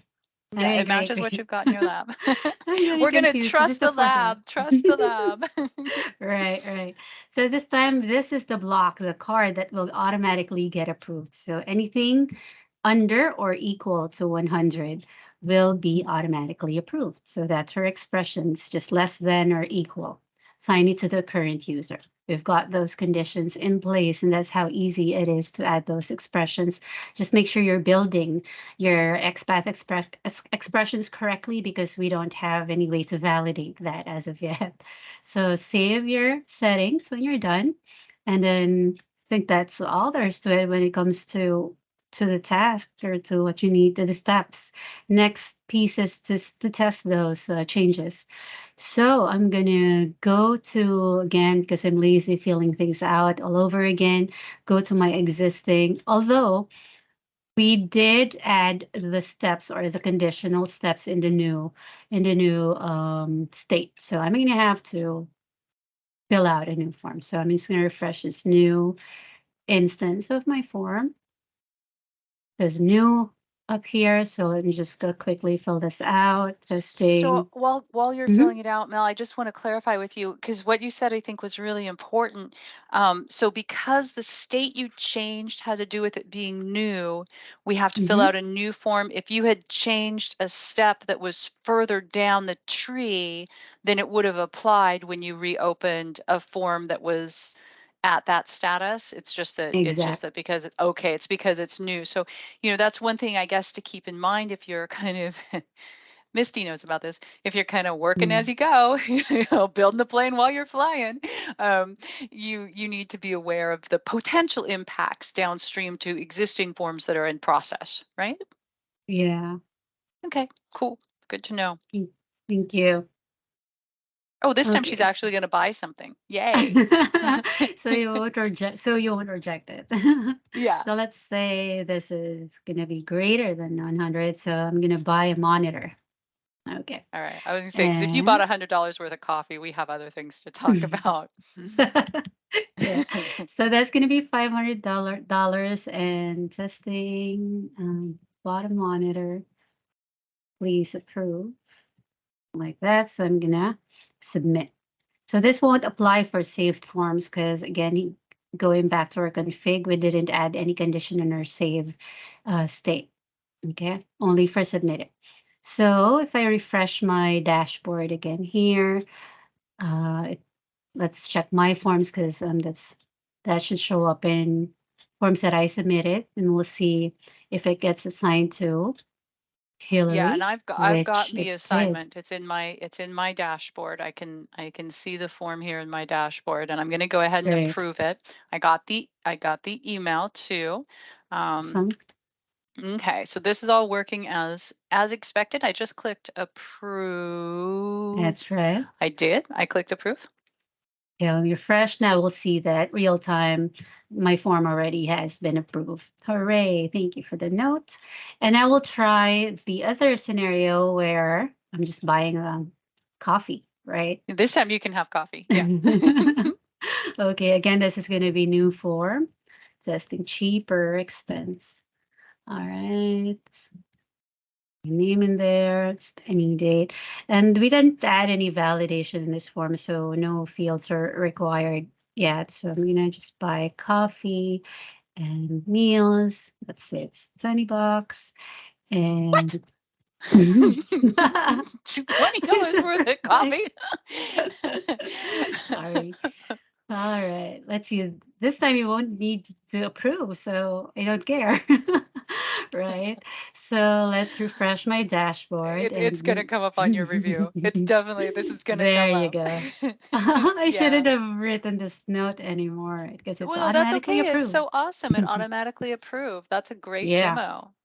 Right. Yeah. Lots of $9.99 cups of coffee, says Robert. No kidding. Yeah. My coffee budget. Oh my gosh. That's awesome. Sweet. That's Yeah. awesome. Hillary, let's try quickly showing them the locking. So I'm so glad you remembered that, because I was going to bring it up. Yeah. I was told I was to help demo locking. Yeah. Let's show locking, and then we'll give you guys we'll demo locking. Then we'll give you guys a little time to work on this lab just in case questions come up, and then we'll do a wrap up. Sounds like a plan? Okay. All right. Awesome. So just go ahead and open any of the forms from the dashboard and maybe send me a link or paste the link in chat. Everybody should get an error message when they try to open the form because you have it open. Let me do that right now. I'll get a link and paste it into chat. Let me open up the one I just approved and Control C. Now this one has already been approved, but it still locks even though it's completed. Does it? Yeah, it should. I don't know. Okay, we're gonna find out. We're all gonna find out. That's just 1 second though. I didn't have it on my clipboard because copy and paste don't actually always work. Okay, there we go. All right, click on that link and let's see what happens because this is the one that was approved. So I just wasn't sure if it had to be in process for it to lock or not. Yeah, I don't think we have anything. Yeah, there we go. Oh, look at that. Perfect. Document lock Chris, for editing. Yep, and Chris also confirmed it. Right. And so, but locking's optional, right? You don't have to use it, but it's built in. It's built in. You can disable the rule that does that, but it's important, right? Absolutely. Yeah, you don't want people over that whoever submits first wins. Nobody likes that. Okay. Yeah. Nobody likes playing that game. All right, that's perfect. Oh, cool. So why don't you flip back to one of our little 10-minute break slides. You guys, we will take a 10-minute break. We'll reconvene at 9:41, 12:41, and address any open questions.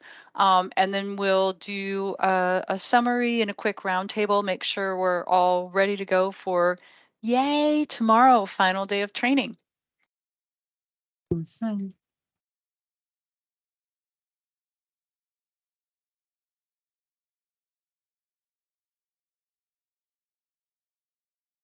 So I think I did mine right, but I'm not sure if there was an error with it because I put it in for 99 total and it still came through when I went into the dashboard that I needed to approve it. Okay, so let's take a look at your config. Why don't you share out and we'll take a look at your config first and start from there. If it's a dot or a comma or something. All right. So what we want to look at is your config form. This one. Oh, that's fine. You don't have to apologize. Okay. So here we are. And where is our condition? Okay, so we're saying this is, okay, perfect. So this is new to approved if total is less than or equal to, can you grab that little, just to the lower right of where you are and see, yeah. All right, if it's greater than or equal to, you've got greater than or equal to 100 there? There needs to be a space between the. Oh, I think you're just backwards. Don't you want it to be less than or equal to 100, not greater than or equal to 100? It's confusing, right? I think your little alligator's pointed the wrong way. So I think instead of the greater than symbol there, you need the less than symbol there. Because if it's less than or equal to 100, if it's less than or equal to, yeah, very nice. If it's less than or equal to 100, you want it to be automatically approved. So I think that's why your $99 item was waiting for approval, was just because the greater than and less than were, it was the wrong symbol there, right? Okay, so let's try that. Yeah, save it and try it. Try it while we're on the call and sharing screens, because you know that's when forms are frightened of me and they all behave when I'm watching them. And they always work. Yes, I have the same thing. They're terrified of me and I make them work just through force of personality. Yeah, so we'll pick something under 100. Dollars and rands are like not foreign to me, but literally, because you say 99 for a meal is a lot. So that's and not that much for us. No, that's McDonald's. McDonald's, that's like a one McDonald's burger. Yep. We are a little yeah, and let's hit a submit. We're a little, I don't know what to call it. I'm sure there's a proper phrase for it. we're monoculture here. We kind of are stuck on our little US system. All right, let's go look at our dashboard when we find it. And it's one of these tabs and refresh it, see where we're at. We're all going to just declare tab bankruptcy at the end of class and close our browsers and go on about our business. What do we got? So that All one right. should have been this one. So it went to submitted. All right. And that was the one we just did, 1935-07. Did we save our config after we changed it? I did. I did press save because now the save icon is missing. Mel. Let's see. Let's take a look again at our config. Should I make it like 9 Rand or something? Do you think the 99 is giving an issue? I know it shouldn't, It because shouldn't. 99 is less than 100. Period. Right? There's not. It's not like 9 is more or less than 100 than 99 is. I know I've mentioned I'm not very mathematical, but I can assure you that 9 and 99 are both less than 100. That is my math contribution for the day. All right, let's just see what might be going wrong. Let's look at that config one more time. We're just going to double check it. All right, so it's when it's new. When we're going from submit, we go from new, we click the submit button, it goes to approved when the condition expense report items, my total is less than or equal to 100. The assignment is current and the assignee. Oh, maybe, I don't know if that would have made a problem. Toggle that assignment again back to current. Because I think it's supposed to say current down there when it's current. I wonder if that could have caused the bug. Let's try saving this. I don't know what's going wrong. I'm just like thinking maybe that, that was a difference.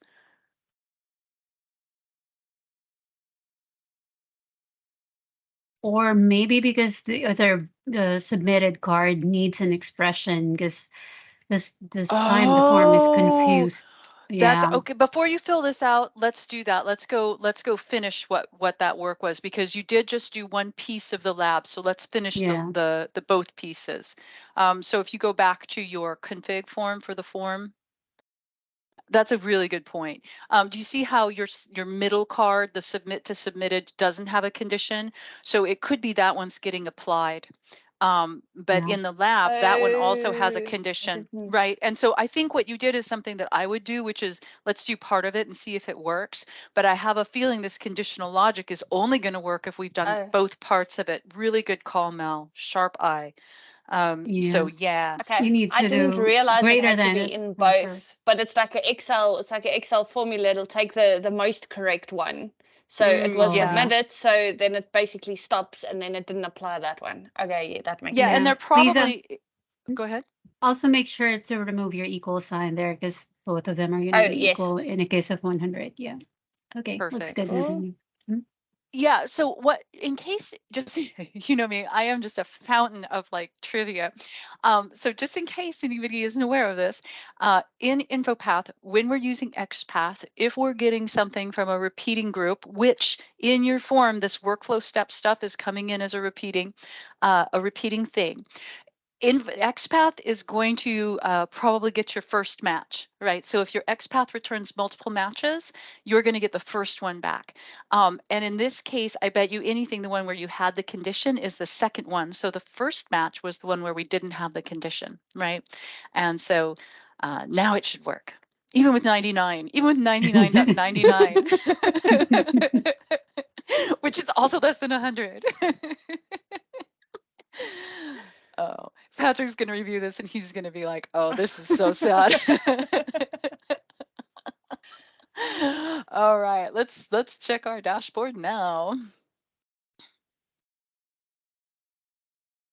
I'm over here like, go form, be right. All right. What are we going to see? Woohoo! Yep. Cool. So thank you. That did the trick. Absolutely. Thank you. And that was actually I'm so glad you shared that, because that was a super good learning thing for all of us to think about, is this, need to have these conditions, have all of our conditions in place for things to work as anticipated. Patrick actually messaged me and said I had to do that. So I count on you guys to speak up. So our first question is here is why does central flows save time for form designers? Do we have any anybody have any like top of the head thoughts? No wrong thoughts here. Can you see where and how this could save you some time? You don't have to create a new dashboard every time. Thank heavens, right? Isn't that nice? Yeah. And that's nice for your users because your users have one place they go. I think anytime we can send our users to a single place, they value our work more. And I guess I'm speaking to point 2, right, as well. What about everybody else? What are you thinking? Misty, you've got some direct experience. Have you had, Yeah. do you feel like this saves you time? Oh my gosh, so much time. And there's consistency too now. Every form is set up the same. It looks the same. You troubleshoot the same, generally speaking, you know. That I mean, is such a good point. yeah, it has saved me, and I don't even know how much time. Like, I can't believe I was doing it the other way before compared to Right. doing this. It's such a good point. And you and I both know, because I do sometimes help you when you get stuck or need a second set of eyes. We both know that knowing where to go look, for possible challenges or possible problems or where we need a workaround, knowing where to go look is a huge time savings. Yeah. Absolutely. Yep. But then also for your users, because like you said, there's a consistency of design. Your users know, well, I go to the right task pane. After I do my stuff, I go to the task pane. In fact, you've got validation and stuff set up over there too, so that they see their validation messages there. Really useful. Yeah. Yeah. It's fantastic. Yep. Good. Anybody else have any feelings or thoughts about kind of why this might be a time saver either for designers or users? So a few of the things that we've mentioned that I'll just highlight again are like having a single email for your workflow, having a single workflow set up for emailing instead of having to go multiple places to configure those. Although you do also have the option of configuring them for the individual document types. It's useful. The benefit of using DBXL for your emails, we all saw how quick those are running, really nice. It certainly is a benefit over using Power Automate. We've got that standardization. So yeah, there's a lot of feature-rich options you can add to your form relatively quickly. Now I know when we're demoing labs, when we're walking through things, we're talking a lot, we're showing you everything, but there's a lot of stuff just built in here that you get to add quickly and easily to your form. The benefit of including workflow status in the form. Oh, Robert, what were you going to say? I was just wondering, I mean, clearly this is great for emails, but we use Power Automate to also move files around and move them from different libraries. Does it have that functionality too, or would we still use Power Automate for? Right, it's not submitting files to SharePoint libraries. So you can add rules to your forms if you still want your forms to submit to libraries. In terms of moving files around to different libraries, well, you can use Q rules in Forms Viewer for that, right? You can set up, you can modify your connection URL for your submit if it needs to submit. I don't know your scenario, but if it needs to submit to library A at point A and library B at point B, you can definitely use change connection URL, I think is what it's called in Forms Viewer. If you have fun and special permission needs, then you're going to have to deal with those, though, right? Right. Because Okay. if we're if we're submitting to library A because only user A can submit there or something like that, you might run into some trickiness. Okay. Yeah. Okay. Mel, do you want to speak to 3 and 4 a little bit? Yeah, the benefits of including workflow status in the forms is for, I would say, just for visibility purposes, or you would want to know where your forms are at, right?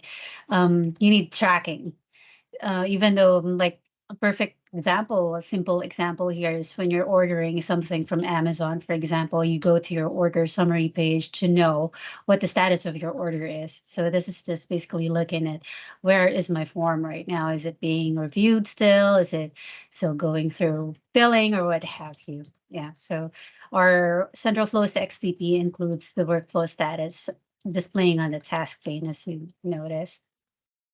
Right. Good point. Good point. Yeah. Yeah. And then the action button situation, that's also it's very similar, because then the user is very clear on what they can or can't do in that form. The form admin has that control. Labels can be changed in case Misty. Yeah, I always think of you, Misty. Labels can be changed in case your user population changes their mind about what a label should say. Yep, they always do, don't they? They do. They do. I really appreciate your users pushing us to new creativity heights. So nice. I'm It's s- a nice way to I'm put it, isn't it? I'm sure you appreciate it too. And I think we talked, we talked about locking being important and why. Of course, because she who saves first maybe shouldn't be winning. And then finally, three other benefits. So we've kind of talked about a few of these. Does anybody have any benefits they've seen that they want to pipe up with? Because it's always so helpful for me to hear other people's take. Like, you're going to see something that I didn't see. So any benefits you can see? Robert? That speed is incredible. Yeah, speed Power is Automate nice. here lags so much, so it's nice to get Mm, those instantaneous emails. yeah, Power For Automate's us, just a tree sloth, yeah. and for us, this is Misty, for us, having it all in one spot. So I only go, in Power Automate, we always had to figure out who named what, and then you have to, find it and dig through it. And so this kind of centralized everything for us, and it made it a lot easier for us to quickly troubleshoot if we need to do that. Well, and such a good point too. And Robert, you're using Power Automate, so you're familiar with the problem. And I'm familiar with the problem because we've used it on some stuff, and all of a sudden my boss isn't getting notifications for expense reports. And I don't know who created the flow on that library. I don't know who it belongs to. I have to go into the Power Platform Right. Admin Center, it's a horrible place to be. Nobody wants to be there, Yeah, and and I how would have you to go even know find it. what it, I mean, if you don't know what it's named, then How do you how do you find know it? which flow is connected to that library in You Power don't. Automate, Yeah, Yeah. you don't. It's brutal. It's brutal. Yeah. That I'm situation is just I'm just glad rough. I'm the only one doing my Power Automates because if I had to share that responsibility with somebody, that would be so annoying. Yeah, and it's so easy as okay, I'm an outside contractor for a lot of people. I do work for a lot of different clients, and so when I go into a client's environment and I create a new Power Automate, and I have to figure out who am I supposed to share this with, or they have a problem with a flow and nobody can even find it. It's yeah, Hillary, one other centralization. thing that reminded me of that with Power Automate was that um there's lots of different ways to do things, right? Slice and dice Oh things. yeah. And so somebody may come in and look at my Power Automate and be like, why did you do it that way? Or why did that person create it that way? And you may do it completely differently. And that kind of just takes that out of the equation, which That's is so nice. true. That's so true. Because one point about kind of standardizing development when you're working in a team, that's why you get a form from Almel, you get a form from me, you get a form from Jimmy. They all have a lot of things strongly in common because we try to standardize as much as possible so that we can work on each other's stuff without it just being horrible. Right? You don't want it to be horrible to work on each other's stuff. And in Power Automate, it really can be. It can be a real challenge to pick through it, figure out what somebody was thinking, why they did something that way. And look, all of us, every single one of us, we're learning on the job all the time. If you're working in tech, you're learning on the job all the time. So that means the stuff you did 2 years ago, you're Robert, amen. It's job security.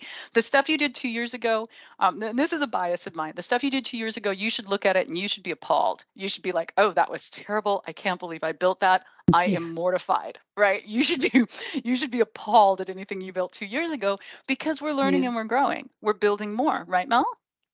Yeah, You don't want to look at your old stuff. You're like, I "Blah." don't. It's such a mess. Good point, Chris. Chris Miller makes a point that it's but it worked, and that is true. We build things, they work. We learn more about how to make them work better. Our new stuff is hopefully more elegant than our old stuff because our skills have increased, and that's what this training's about. That's what working in tech is about. It's this growth mindset, this learning and growing, and that's what we've been trying to do. Obviously, this week we've all been trying to learn and grow. So I'm going to go through the people list, and we will do a little wrap up here. We'll start with our DCS, Chris, because you're at the top of the list. So any takeaways, any feedback on today's training? Feeling okay on the labs? Need anything? I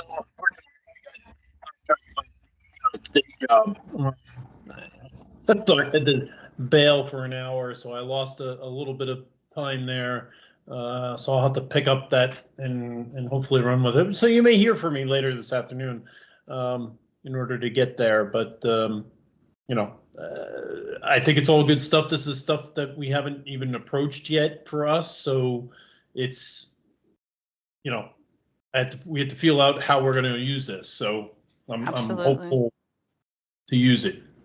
Okay, perfect. That's very valid. And again, yeah, I understand that you had to take off for a little bit. And please, of course, everybody, let me know if you need help. LCE, Chris, how are you doing today? Pretty good. A little behind. I got kind of bogged down on a work issue, so I had to shift focus, but I'm trying to catch up on the labs now. I like the idea of it, especially the central flows and the emailing PDFs and stuff. We've got a couple other products that we use that does, or actually one other product that PDFs things and archives them to different locations and stuff. So my mind is kind of running in circles to know if I can replace that, or the thought of having both going at the same time seems daunting, but this has been a good experience to get in there and play with it. Awesome. And of course, you reach out to us and reach out to support if you need help understanding ways that this might fit into your current process, or what we might be able to do to help you move away from an additional third-party product if that works for your organization. So yeah, just reach out. And again, if you do start on the labs and get daunted, you reach out. I'll give you a hand. Diane.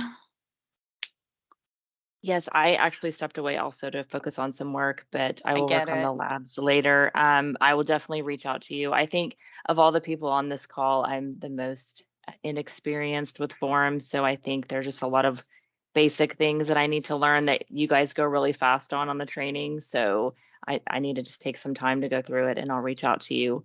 But I can see a lot of uses for this. You mentioned, systems you built 2 years ago you find horrifying. Well, we have one that was built in 2009 that is pretty terrifying if you looked at it. So I can see that this will be really good for rebuilding that system, and then it'll just be, I think our employees will really like it. It's so much better, and it'll be so much easier to work with on our end as well. So I'm sure Rob is very giddy excited as well right now. So yeah, that's awesome. Yeah, and we understand that people are coming into this class with like a different, first off, we understand two things: that people are coming into this class with a different level of experience and comfort.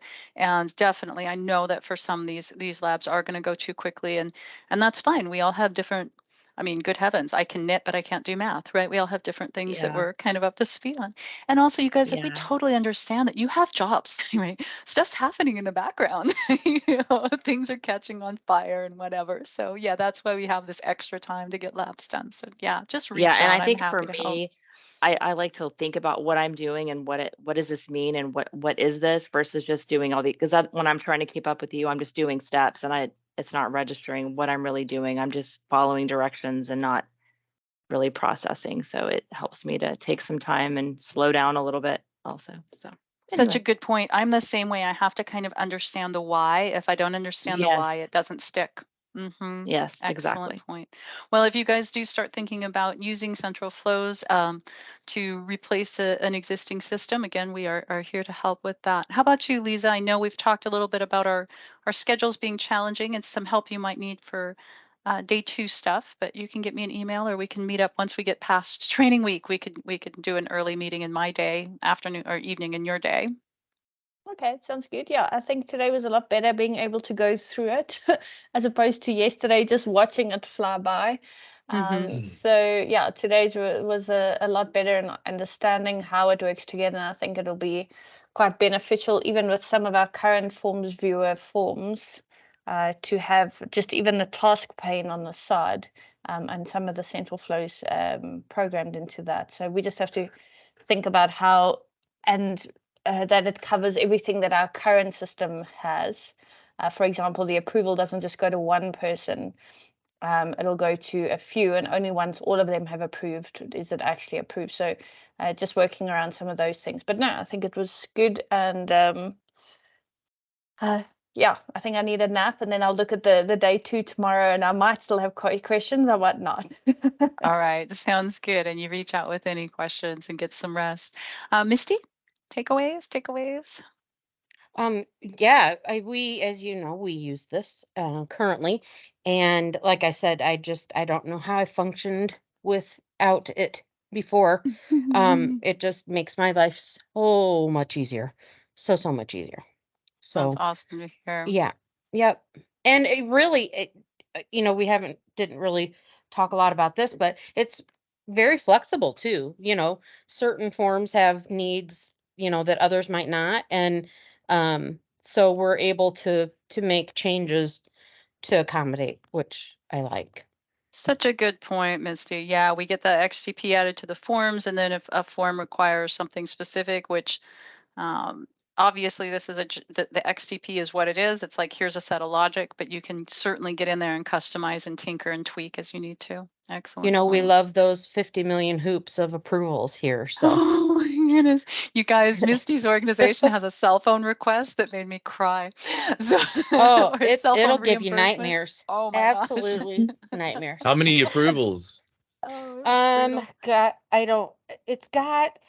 It only has 6 levels of approval, but they're all dynamic. So it depends on what your title is, where you jump into the request, who approved it prior. If someone declined it, but the next person wants to approve it, they can change it. It's horrible. It's doozy. just it's just horrible. I mean, I would call Hillary with, my upper lip quivering, like it's not working. Yeah. But we finally, knock on wood, we shouldn't have said it out loud. We shouldn't have said its name. The shouldn't have said its name. We should not say. Yep. All right. Cool, Misty. Thank you so much for the feedback. Sassy, how about you? Any feedback from today? Yeah, I'm catching. The progress is good, but I want to. I don't have the recording. I cannot see the video, but I can listen Okay. the yesterday's lab video. Okay, I've got an email from Patrick that came to support this morning with a link to the video. I'm going to send you guys links to videos so far the first 2 days, and you can let me know if you're still having trouble with it, and we'll see what we can work out to get it to you. Okay, even if I can download it and upload it to Hightail or something, which your org will probably block, but I can try. Okay, so we'll get that worked out after class. Yeah. Perfect. Yeah, during this process, we be stuck in somewhere, and we want to go back and see what is. Let me make sure you guys have videos. I'll send you guys links. Hey, is everybody here cool if I just put everybody on the Chew address in an email? Nobody here has concerns about the rest of the class having their email address. Do I need to continue to put everybody on a BCC? We're all friends now. Okay, great. Let me know if you've got concerns or if this causes a problem for you. Sorry, I know I'm going to go a couple minutes over. I just want to hear from Richard and Caroline still. So let's hear from Richard, Robert, and Caroline. So let's hear from Richard. Any thoughts? Yeah, it's pretty. I mean, it was not as complicated as I thought it would be to just get the initial setup. Get a form in there and get it up and running. So that's, I was able to complete all the labs, and I'm curious as to how you could go about sort of like developing applying your corporate theme to the Got it. to the form, like on the right. where you've got that navy blue and how you could maybe change those, just, kind They of all get it. use CSS, Richard, as you know, so you just need to play around with it in the inspector, right? Pick your color and grab your latest CSS changes and toss it up in the resource files in the XDP. Okay. Yeah. So yeah, it's all good so far. Perfect. And Robert, how about you? Good. If we want to start playing with it, is it as simple as uploading the custom, the what's it called? XTP, right? Yeah, is it just under our template, or we have to set something up on our forms manager as well? Yeah, so there is some setup stuff. You guys end up having to add some tables in a database. You'll have to set up a database for central flows. There's some doc types to be set up for central flows. So I think, Mel, how long have those setup meetings been taking you? Less than an hour so far. Less than an hour. So Robert, you can reach out to Mel with some suggested times where you've got somebody available who has access to the SQL server where this database should go, and she can get you configured very quickly so you've got it in your environment and can try some stuff with it. That we'd be happy to help you with that. Okay, good to know. Yeah, just coordinate with her and we'll get you rolling. Cool. Okay. And Carolyn, how about you? So next year, if IT is involved, says Lisa. Yeah, like super sorry about that, you guys, but we do need a database. All right, Carolyn, how about you? Yeah, for me, it's just I've been aware of central flows for quite some time. It's just a matter of finding the time to get it set up and start playing with it. Absolutely. And again, just reach out to us, you guys, reach out to Mel. We're happy to help you get this set up in your environment so that you can start giving it a try. And obviously you can try it in a as limited fashion as you need to, right? And then once you're comfortable with it, you can start using it. Great. Does everybody hopefully feel ready for class tomorrow? It's going to be so fun. Mel, do you want to switch to the next slide? Is there another slide maybe? Well, this is just, yeah, we're helping. We're happy to help. And then here we go. So tomorrow, you guys, it's going to be so fun. Karu's going to be here, and she's going to do a bunch of neat stuff that you can do to make your forms look more modern because you've got Forms Viewer. You can use CSS. If you're like me, you maybe need a little hand holding for some of this stuff. Almel and Karu make it look like it's no big deal. I'm always looking at the CSS file like it's a Word document. Like what hell is this? but these guys make it look easy, so it should be a wonderful class. Mel, thank you so much for your presentation. It was wonderful. Everything went great. I think this stuff is going to be really helpful to people, so thank you so much. Attendees, thank you so much. I will be getting video links to you, or I may just drop them onto Hightail so you can download them from there. Maybe we'll make all of our lives easier. I think I'll do that so that you guys have these videos handy. And I will take care of that. It'll be in the next hour or so because I've got a couple of little things to wrap up. So you'll have those from me soon. And I guess that's it. I guess we'll see you tomorrow. Thank you so much, Hillary. Thanks everybody. Thanks, Mel and Hillary. Thanks, everyone. Yeah. Thank you so much. Have a great day. We'll talk to you tomorrow.